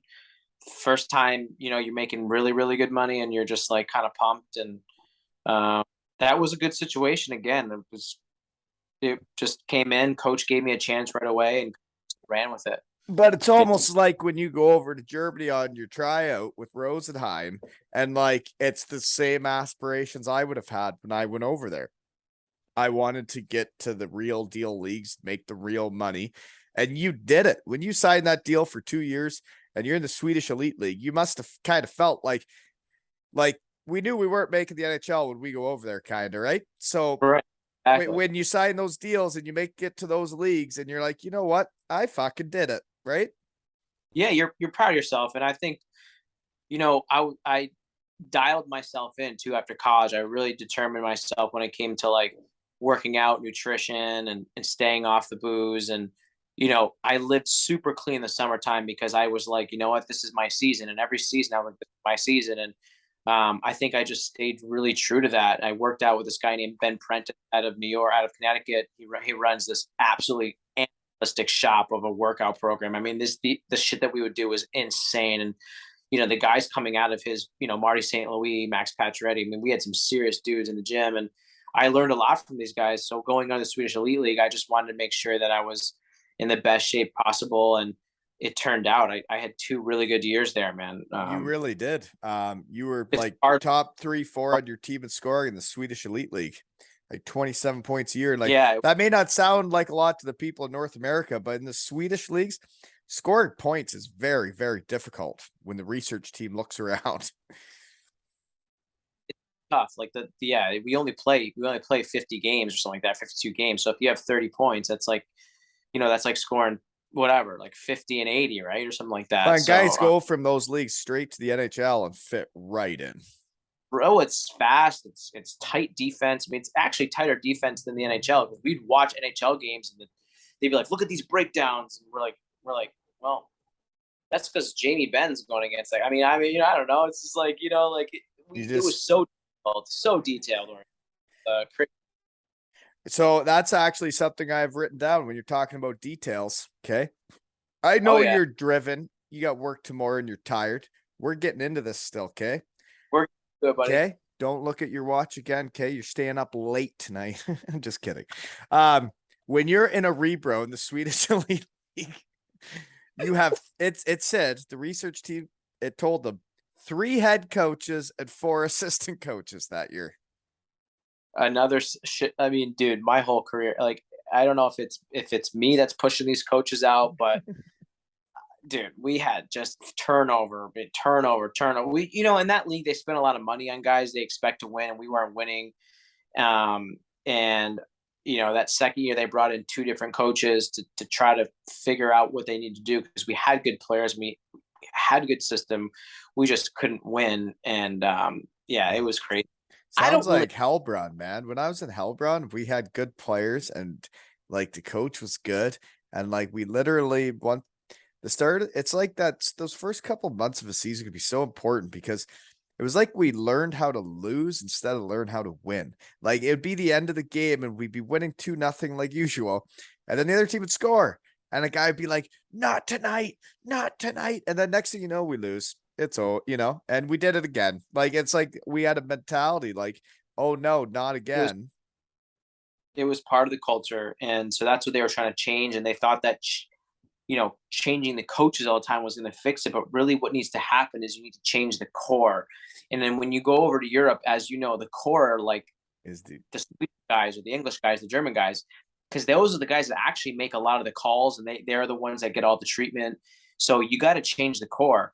So they actually kept the imports, and for my second year, and it was the Swedish guys that they just kept around. And they realized those were the guys they had to move on from. So you know what, man? There are cultures in the German league where they're like, it was not Bietigheim, it was not Landshut, but I would see it with other teams, where there was a bad German culture, and it was bad the way they would treat the imports that would come in. There were things that would go on where it was very cliquey, but like they let everybody know they were running the show, and it was their show. And man, there were some tough cultures that way for hockey teams. I saw it, right? Oh yeah. I mean, they just thought that but they exchange the imports every year, and it's still the same Germans, and nothing changes. Yeah, and they were comfy because they knew they had a job for life, those Germans or those Swedes or whatever, and they would like almost like not even listen to coaches and do their own thing because they were needed, right? They were like they could go to any team. But so that was the issue with there in Sweden. But talk about a professional organization, the way they treated us, the apartments and cars they gave us, and my son was born there, and I mean, I actually signed it towards the end of the second year. Actually, midway through, like right after Halloween. Remember Halloween party my second year? I actually signed an extension for 2 more years. So I was supposed to be there for 4 years. Really? Yeah, that's what nobody. And you were doing really well there, man, in the Swedish Elite League. Like, yeah, that's living. So is it because the Chinese team is going to the KHL that you don't go for the 2 years back? Yeah, that's what happened. They kind of new GM came in, and new coaches came in. They got rid of everyone after the second year, except for me. I was one of the few guys they were on with, and I just had an honest conversation with them. I called them and I was like, listen, I have a life-changing opportunity. I have a 2-year deal that's been offered to me in the KHL. It's for like double the money you guys are giving me. Like, it's something I've never even thought I would ever make. I'm sorry, I have to take it. And they were really good about it, just because of, I mean, I was respectful the whole 2 years. I think I left a good impression. They were just like, listen, we get it. Come back when you're done, is kind of what they said. So, well, that's cool. That's a good way to leave a place. Yeah, I didn't come back, but, looking back, was it the right choice? You could always argue that. But I think for me as a professional, it was nice to say that I made it to the top league in Europe. So no shit. And that's not with a Chinese passport or anything, right? That's you as an import playing in that league, or just like everybody else, right?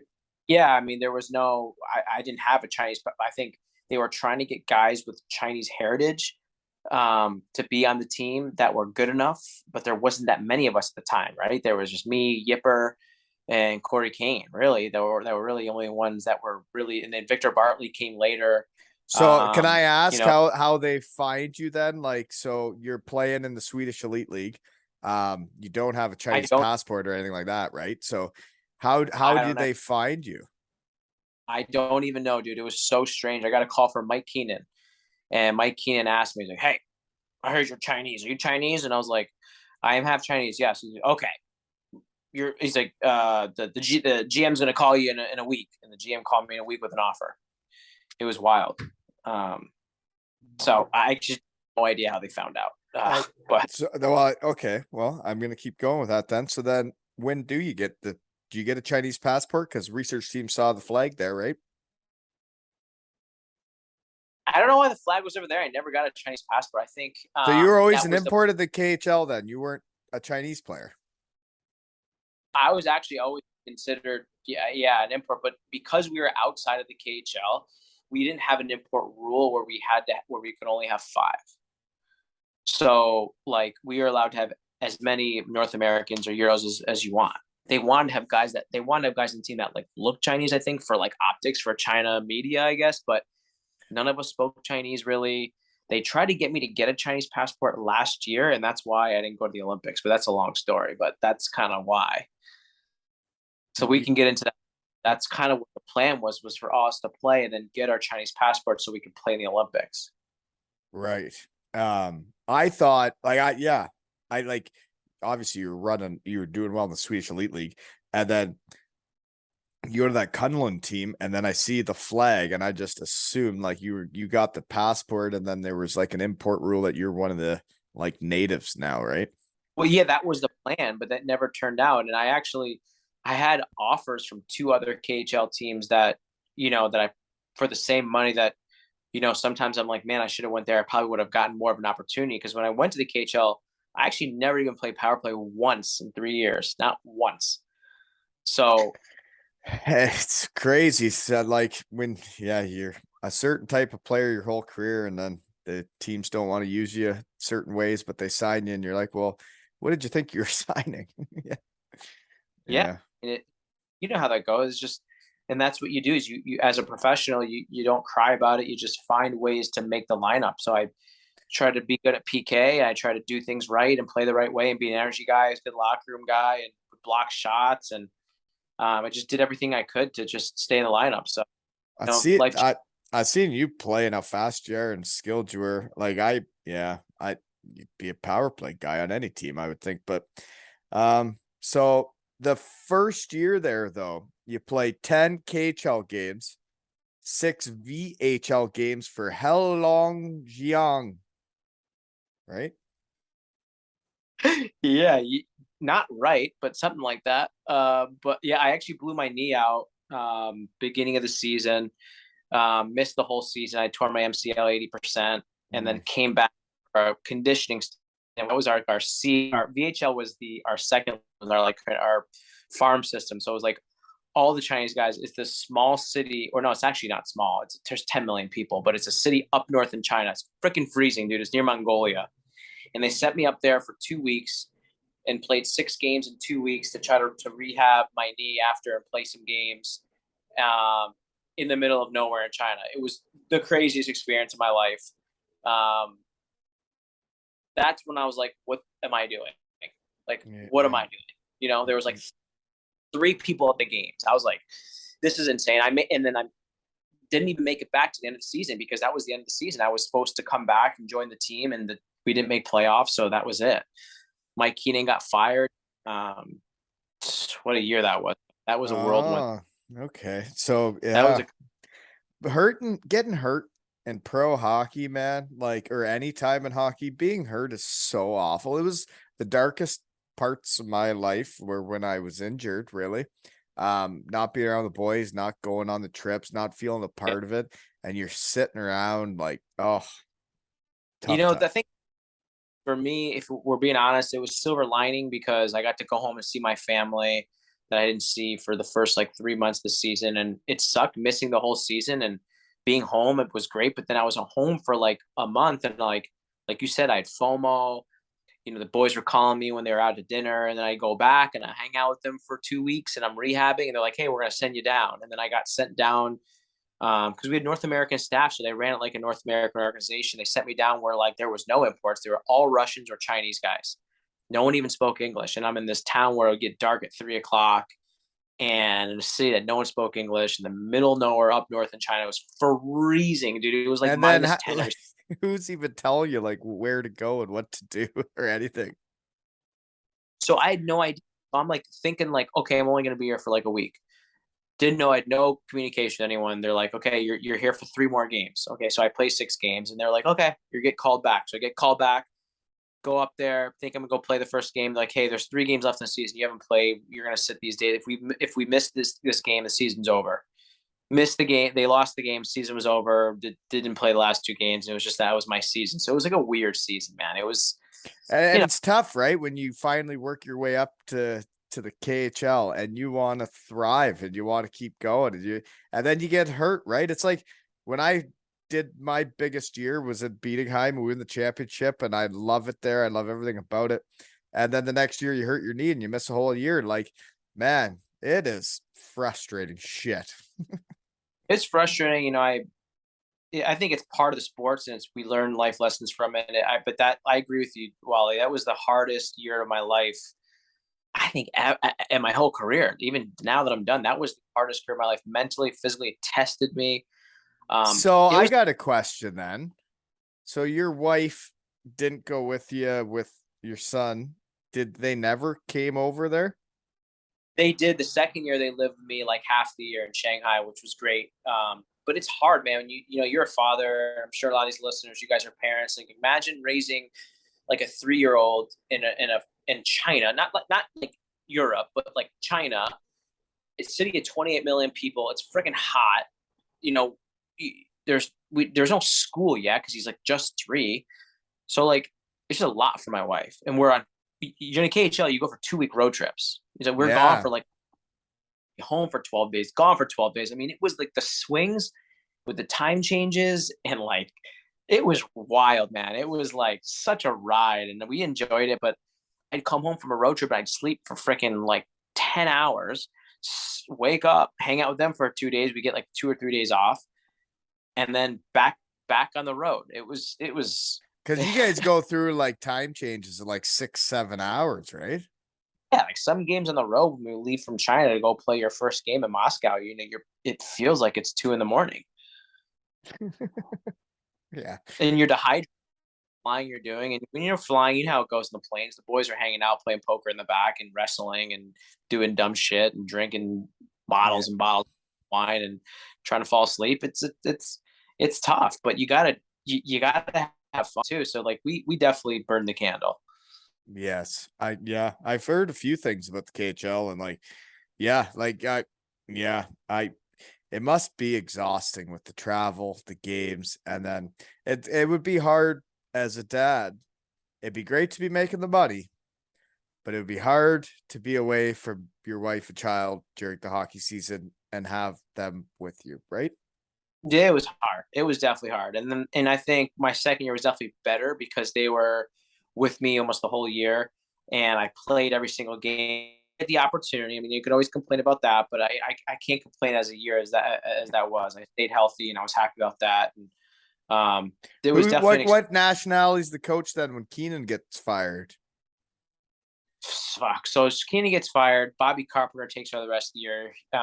Didn't like him. Old school coach. And then next year, we have an all Finnish staff come in. The whole all Finns. They bring in all their Finnish in Kunlun. In Kunlun the next year. Yeah.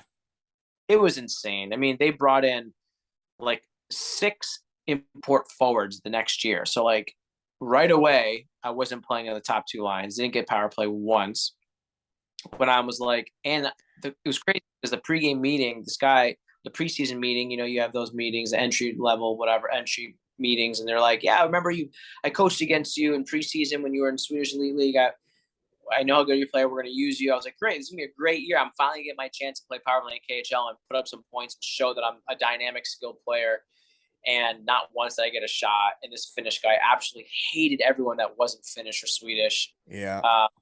You know how that goes. Those countries are so cliquey. But the season went better than the year before. I stayed healthy, so I got to be thankful for that. But it's wild when your stats for a season matter so much to where you can go and what you can do, and who your coach is and whether or not they like you affects so much. It affects so much. And I think as a mentally where I was at that age too, is I worked so hard to get there. And now that I was there and I wasn't getting a chance, I gave it 2 years. I was like, I'm doing it this year. Didn't get a chance. All right, I'm doing it the next year. It's my year. I didn't get a chance, even though I played really, really well. And I think after that, I was just done with that organization. I was just like, you know what, this organization's shit, which it is. Sorry, but it's the worst organization I've ever played for, even though it's KHL and they pay you a ridiculous amount of money, which I was like, why are you guys paying all this money? I'm playing 9 minutes a night, 10 minutes a night. Why are you paying me this much money? Like, this is ridiculous. Yeah. But that's what the market was. And I was just whatever, I got it. Hey man, that's good for you. So I pretty much told him to fuck off the next year. And said, Can I ask a question before we move on then? Go ahead. Is Chinese food like Chinese food over there? It depends where you are. In Shanghai, yeah, it's definitely good. But you go to Beijing and Chinese food is so different than the Chinese food that we get here. That's what I was thinking, is that like we have Oh, some different version of what Chinese food really is, and it's probably yeah, nothing like it over there. nothing like it. It's so different. The Shanghai, the dumplings are the same, which is amazing. Like Americans would love Shanghai and Shanghainese food, but you go to Beijing and you get like real mainland Chinese food. It's so different. Some's good. Some's really good. Like the duck and all that stuff is great, but like, dude, there's no like General Chow's chicken, man, in China. Like they don't have that shit. Like No. sometimes How food that we about get, crab rangoon? Get any of that over there?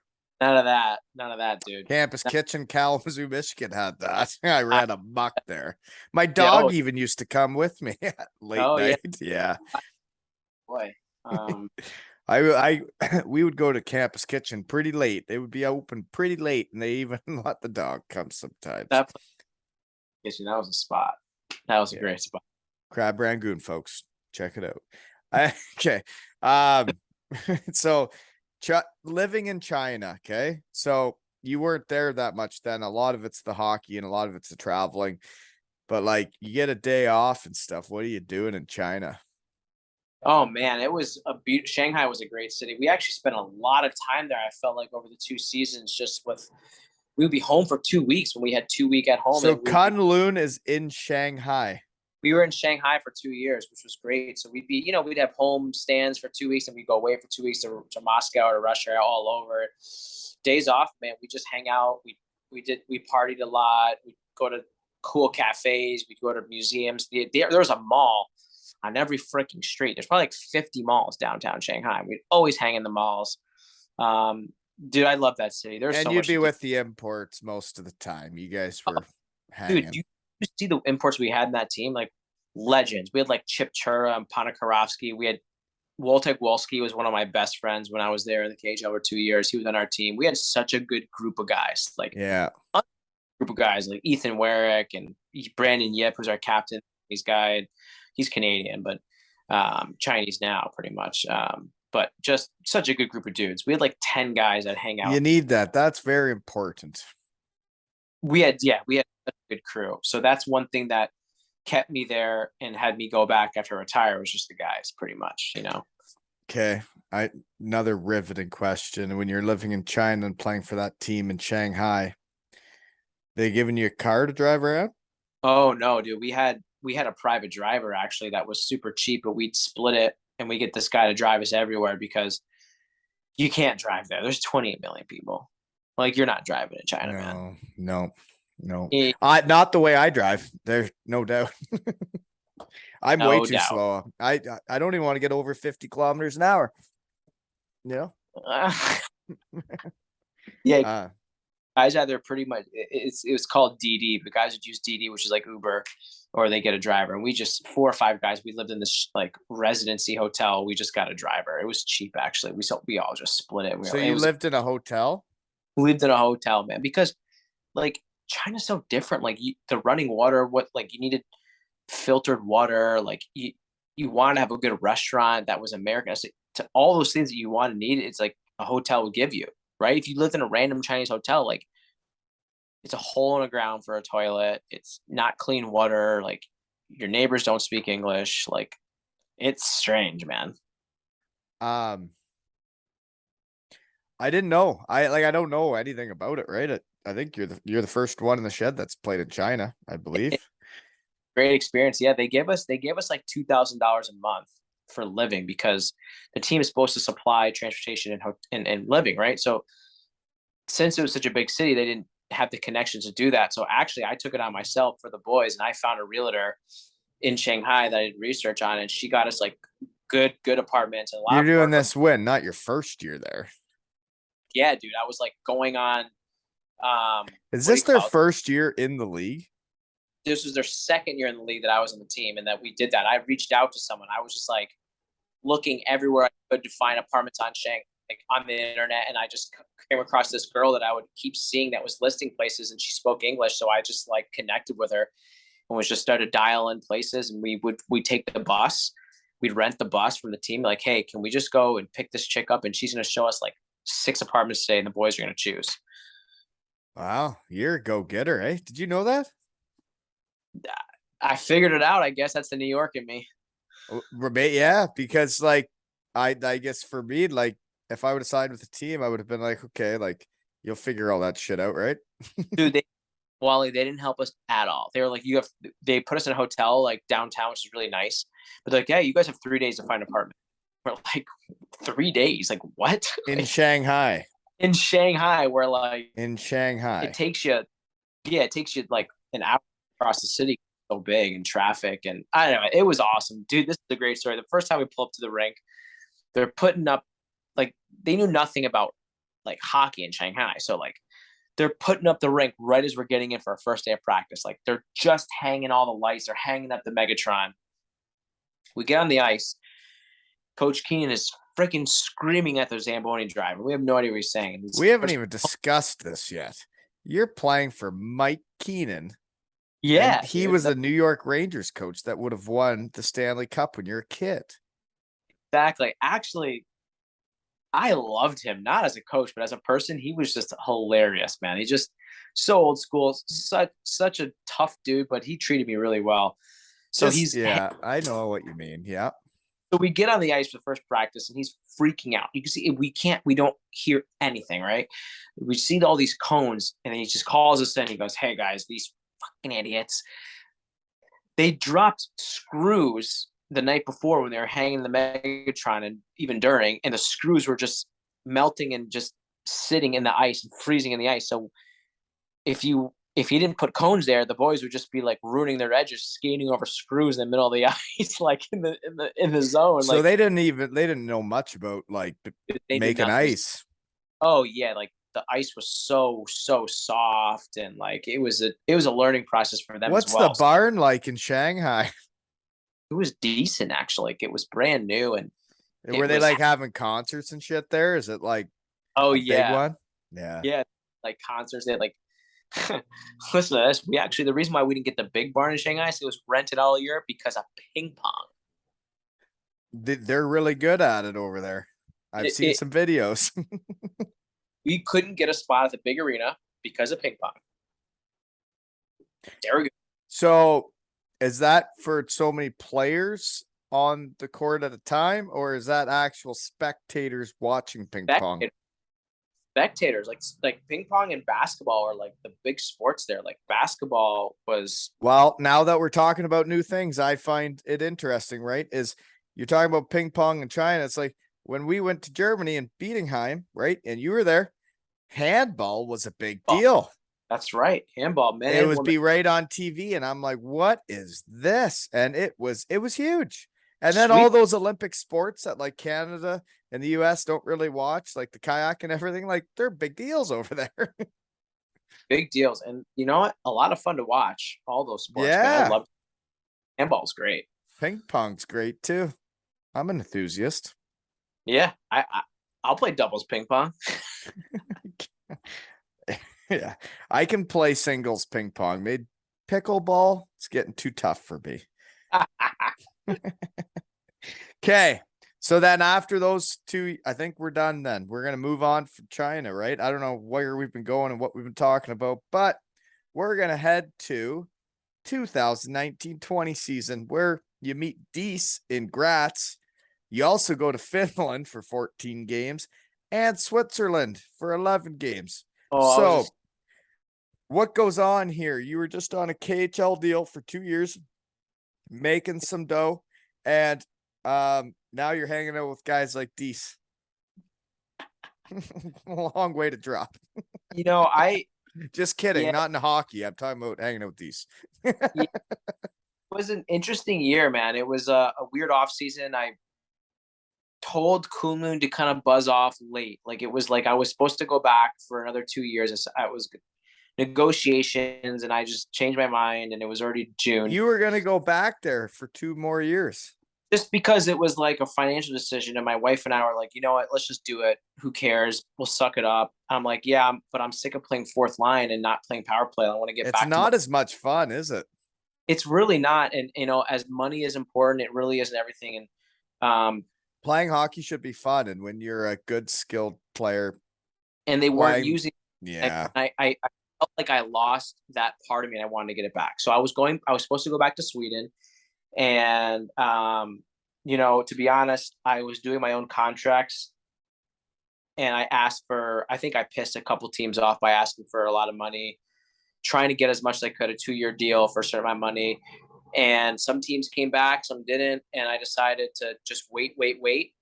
And I decided to go to Graz. And then the teams get full and then Teams it's get late, full. right? Yeah. It's Because late, and when you think care. about it though, like even in the second league in Germany, when your little punk ass comes over to the second league in Germany and I'm already there, it's like there's not that many spots for a little right-handed scoring right winger on a team, right? Teams as imports like centerman first, defense are important, so are goalies. And then you're like, well, right wingers at the end of the day ain't that important, and you better put up some points if you're going to be doing it. Oh, exactly. And that's kind of what happened as I waited too long. And I actually didn't really care. I was like, whatever, like I'm going to go where I want to get my game back. And it was like of August and I was still waiting. And Doug Mason called me because he remembered me from Western Michigan days. His son went to Miami, Ohio, and knew a bunch of buddies in the team. And that's where I met Dees. And I was just there. I was only supposed to be there for a month, and that's all I was there for. I was just honestly there for a cup of coffee. That's the guy that called me. That's the guy that called me for the reference on Dees. Yeah, Doug Mason. He called me. I remember sitting at the table. This is before any of the shed or anything goes down. And my phone rings and I think it said Collingwood, Ontario. I'm like, I don't really. Okay. I answer it. And it was him asking for a reference on David Owen, who now has teeth, folks. And that's how he got to, some of how he got to Graz was I spoke with him and told him about who Dees is. Awesome. And hockey's a small world when you talk around in your shed, right? Yeah, it is. The shed will bring out a very small world because we're all interconnected. We all want to help each other out, and we all want each other to do well. And I think Dees was a important part of that. As soon as I was there, he treated me really well, and we had a good group of guys. We had a Swedish mafia. I'm sure he'll tell you about that. But we had a Swedish mafia that would drive Dees nuts. But it was fun. I was just there. And so you were there for a month and you were only supposed to be there for a month. So you signed a month contract because someone was hurt or something and you wanted to flaunt your shit for Europe to let them know you still got her. That's pretty much what I was doing. I wanted to pretty much lay it back down and show them. And you had 7 points in 6 games. So it went pretty well because you could go to a team like that and maybe they don't put you in all the perfect situations because they have their guys, right? Yeah, they were trying to get ready for the season, or they were in the season actually. And it was the first game season. So coming in, I didn't even play first line, first power play. So I was getting a point a game without even playing. I was only playing 13 minutes a night. Yeah. No, that's pretty good. So then you go from there then? Is that when you get to TPS Finland then after your month? Do you negotiate that contract yourself too? I got help from that, but I pretty much negotiated. And that's where I was like, all right, at least I'm making good money back to making good money again. I was happy with it. It was supposed to be a top team in the league. TPS is like a famous team in Finland. But I got there and it was just bad vibes from the start. They put us in this room. My wife and my son were all together. They put us in this room that was, Wally, was smaller than a New York City apartment, and it was tiny. And that was your apartment in the Finnish Elite League. My wife hated it. They finally, which is a really hard league. I mean, it's like yeah, man. Like the Finnish Elite League is one right up there with like the team that wins that championship's right up there in the Champions League, right? Oh yeah, I mean the best team in Finland can be in Sweden. The best team in Sweden and Finland can be in the KHL. It's like they're good hockey. It's rough. Our team was like the last place team in the league coming in. I thought they were supposed to be good or not, and it was a tough situation. Like again, a coach came in, a new GM came right away as soon as they signed me. Like they signed me, coach quit, GM got fired, new GM came in, hired a new coach. Oh no, really? I played 3 games. I got both my 2 points in the first 2 games. I had a point a game, and those guys got canned. New guy comes in for like 3 weeks, and I was because you had your opportunity, you're getting your ice time, and they come in and want to make it their own thing. Right, and that's what it is. They brought in some more Finnish guys. They didn't care about the imports. So me and Zach Budish were just like stuck on the third line, second PP with like really not really big PP time. We're just like, all right. And that's where I came to epiphany. And that's why I left. Because I was like, you know what? My life in my hockey career is like, it's coming down to it. Like, I want to enjoy myself, you know? So I signed a 2-way contract with Lugano in the Swiss league. And that was actually a really good decision. I'm glad I got out of there. So you signed with Lugano was who you're signing with? That's actually who I signed was Lugano. And I was an expert that I was their extra player. So you're allowed 4 imports on the ice. I was their 5th import. Because And Lugano's a spot, isn't it? dude, the spot. I mean, dude, the import. I played an exhibition game there, dude. It is a spot.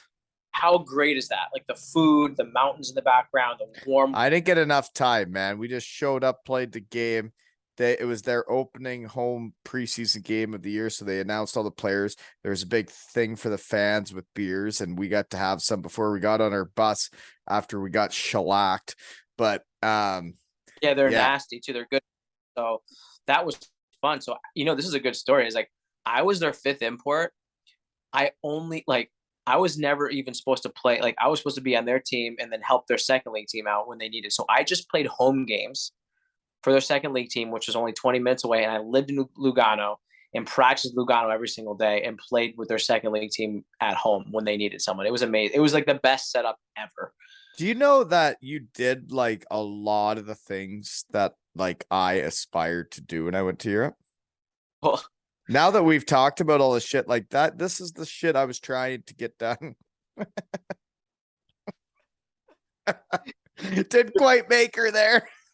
Dude, I gotta be honest. I got really fortunate. Even towards the end, when things were going quote unquote wrong, I still found myself in good situations, and I had such a good time there in Lugano too. Like my wife and I was just like, listen, we're never gonna live in Switzerland again. Let's eat our way through this fucking country, man. We drank a lot of wine. We ate pizza. We went to Milan all the time.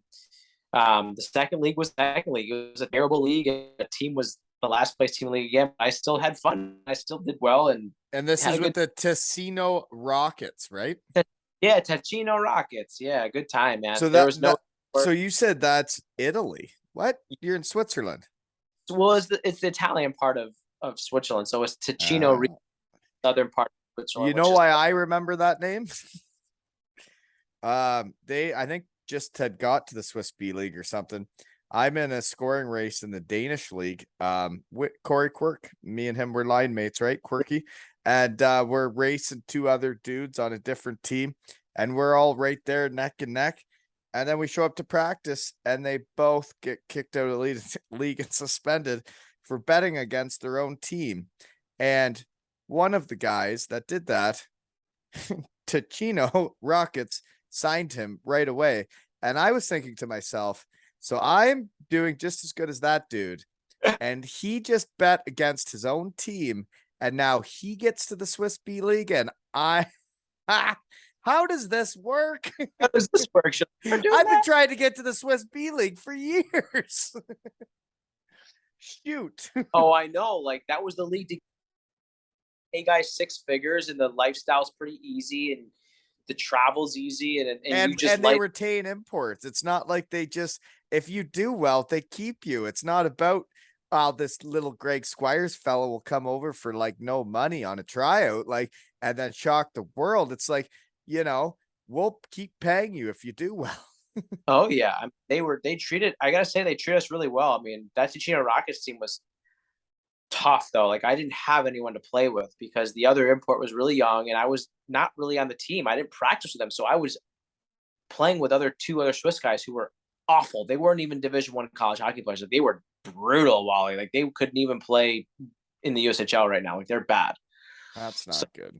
You got to do it all yourself, which I kind of did, but I was having fun. I knew it was the end of my career. I was like, you know what? And then COVID hit. So, that kind of ended their season. I was kind of happy. I was like, all right, this is great, but like, get me the fuck home. It's been a long year. And so then that's when you retired and everything. You were done for a year. Yeah, I was done technically I was in medical sales for like a year and a couple months. So how does that work with your job then? When you decide to go back, you're still somewhat working? Yeah, so what happened was I was kind of getting ready to retire towards the halfway of that year. I was making connections, I was taking interviews, and so as soon as this like COVID thing hit, I came back, and even though the COVID had shut down the world, the medical industry was still buzzing with certain things. So that's how where I got in, and I started getting my feet wet in medical. I started working right away. Like I came home, I took a month off, and I was hired. So Hmm. I started I started to buzz and do that, and What'd you take at Western Michigan? communications. It had nothing to do with medical No. sales. You know how that is. It's really how you who you know and where how you like transfer your networking skills into the real world. It's just learning again, and I had to learn another language. It was a medical language, and I had to learn. I had to learn how Yeah, to podcast. yeah, but isn't it I've networked a lot in the last year and a half. I've you met a learn lot of people. right, and you pick up those skills and you share it, and it comes back, and it's just like a network. And same with medical sales. The dudes are great people, and I learned a lot. And And meeting intelligent, smart people, or like people that are good at what they do, like you can learn stuff from everybody, right?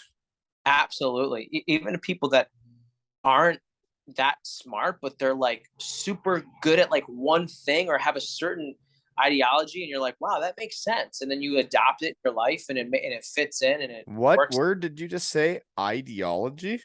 Yeah, That's a bit much for the shed, okay? Slow her down. I read in a book. Ideology.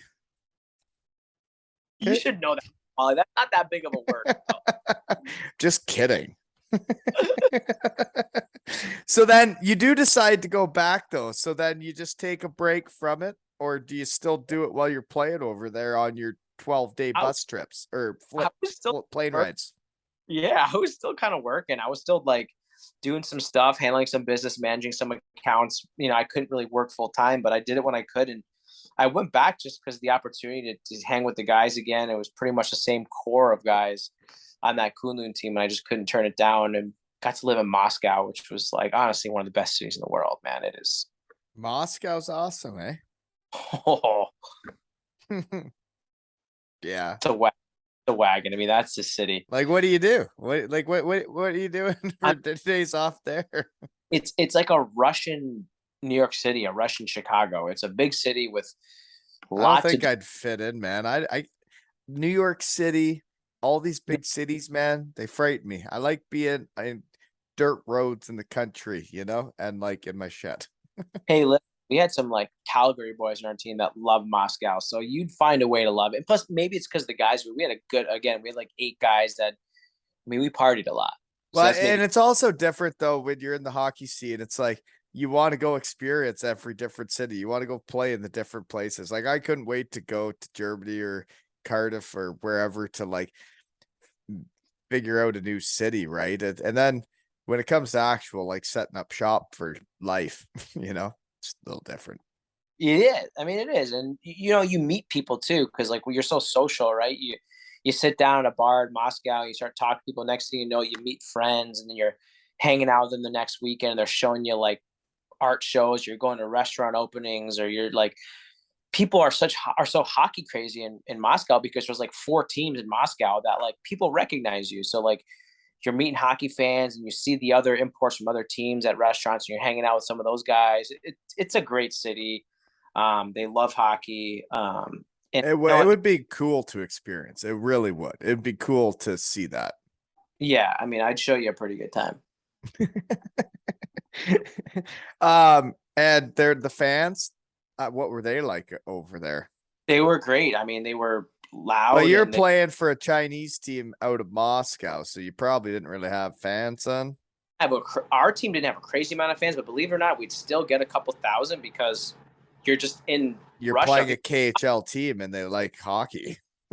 And then so when we'd had any other team from Moscow, so when any of like 4 of those teams would play in our home rink, I mean, we would get like 7 or 8 thousand fans. Yeah, that's cool. Or when like bars, like AK Bars Kazan, team out of Kazan, when they would come, or like Salivat Ufa, who's like another big time team, and any big time teams would come in, like we're like You know Scotty. what? Shut up. I don't want to hear about this hockey shit anymore. I want to know, okay, in Cardiff, there's a place called Chippy Lane. It's where everybody goes at the end of the night when they've been out drinking, running amok to crush food before they go to sleep. What do you do in Moscow before bed? Not much eating. You're drinking more than anything. They like the I vodka over there, eh? They love the vodka, man. We went to this place called the Lucky Izaka Bar. That was actually a sushi bar, but really it was just a bar where you drink a lot of vodka. And we go there after all the games, and there was definitely some hockey fans there, and we had a good time. So that was your honey hole, you could say. Oh yeah, we lived there. I think they started kicking us out towards the end of the season because we were just talk about running amok. We were just getting too loud. Right. Yeah. We were Shit can happen. Okay, so then after that, though, you still end up back in Sweden for the end of that season before we yeah. shut her down here. Yeah, my buddy. So what happened? So this is the passport situation. They try to get me to get my passport, give up my American passport to get a Chinese passport to play in the Olympics. Give and I up said, your American. yes, and I said, "Niet, not doing that. Got a family back home, have a job and a career that I'm going to go back to. I'm not going to risk that." So as soon as I said no and didn't sign that paper, dude, they bought me out the next day. That was fired. I was gone. Right. Yeah. Pack your, like Kami says, pack your shit. So and then you were gone. Yeah, packed my stuff, went home. Luckily, it was like right after Christmas, New Year's. I got to go home and spend time with family. For New Year's, got to reconnect my buddies back home, warm welcome, and then got an offer from a buddy who's a strength coach, Nicholas Grossman. He played in the NHL for a long time. I played with him in Sweden in Örebro. He was like their assistant coach slash strength trainer slash GM slash legend in that town. I was like, hey man, we're really bad. We need some kind of talent. Can you come?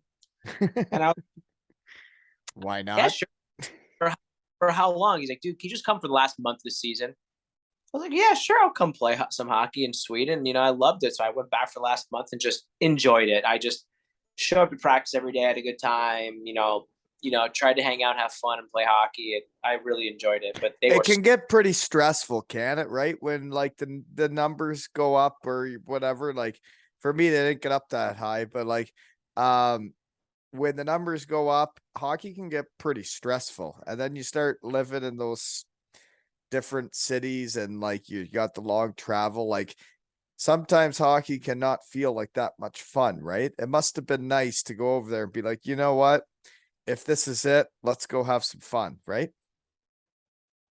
Yeah, I knew it was the last month I was ever going to play again. So I showed up to the rink and had fun and hung out as long as I could at the arena and tried to enjoy the games. I mean, our team was so bad. Like we were last place team in the league, and that's why they had me. And I tried to do the best I could when I was there, but there was no help in that team. But I did the best I could, and it was fun. And when that last game hit, and I was ready to go home, I was done. I was like, you know what? It was well, a that's great good. year. You knew you were done, man. There's so many guys that fight it, right, for so long. And I get it. It's a dream we've been playing since we were kids. It's the only thing we've actually ever capital L loved until our wives came along, of course. But it's our only passion that we really ever had. And even to this day, like, look what you're doing now. It's beautiful. And, like, love talking. Dude. What we love to do. We love hockey. And do I love medical stuff? I do. It's great, but I don't love it like hockey. It's a lifestyle. And it's sad moving on. It's hard. It's still hard. And I could talk about it. We could go on till 1 a.m. about how hard it actually is. But you got to be an adult sometimes and man up and do the best for your family and just make those decisions. And it's hard. Yeah. God, you're right. You're smart.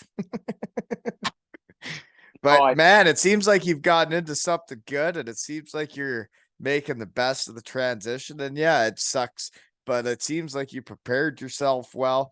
Seems like you guys are doing good. You got all your Broncos around to have fun. Seems like you're living. Yeah, it's been good. I miss it though. There's certain things I miss. I miss the camaraderie with like the locker room day to day. Shed. Yeah, need a shed. I need a shed, man.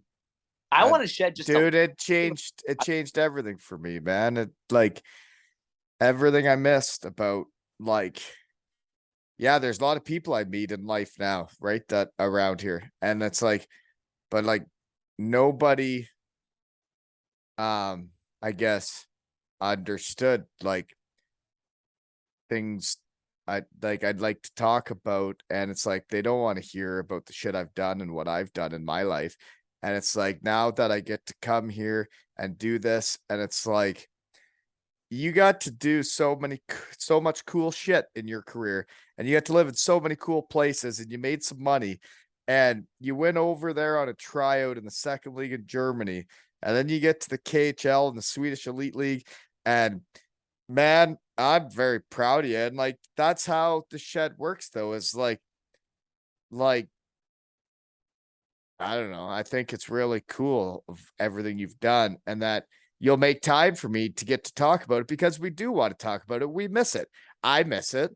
I miss Yeah, talking about the life I had, and I went 5 years without talking about it. And now that I get to do it again, I think it's really neat.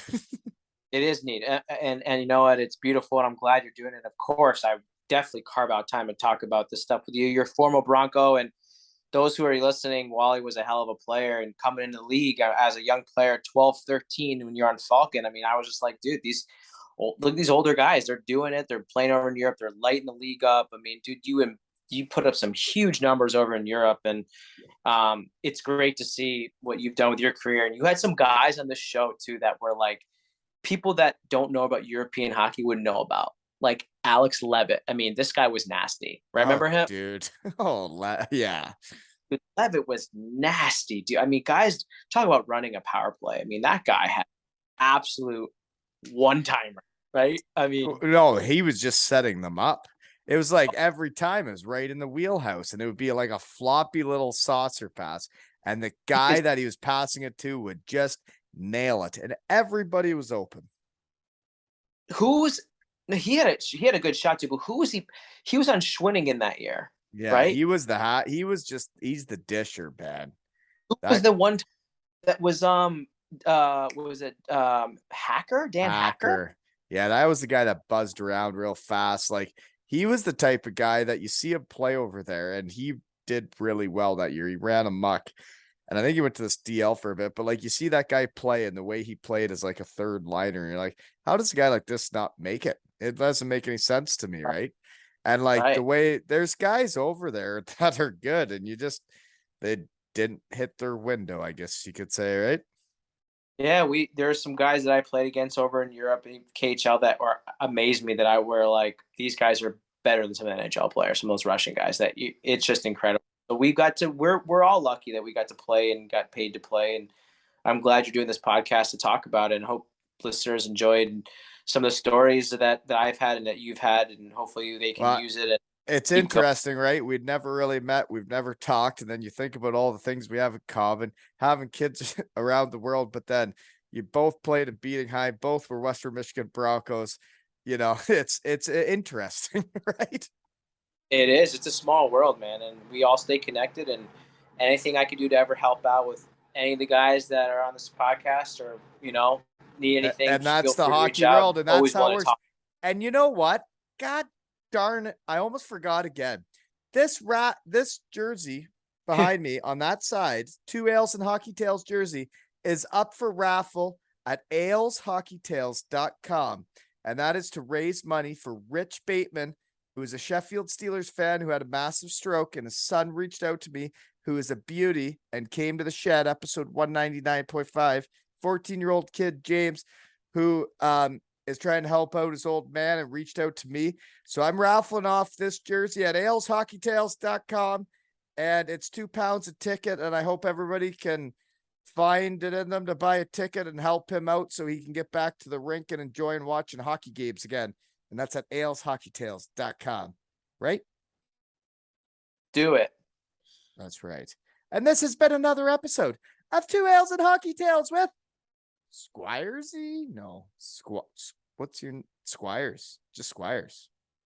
What is it? Squiresy? We. Squiresy and Wally.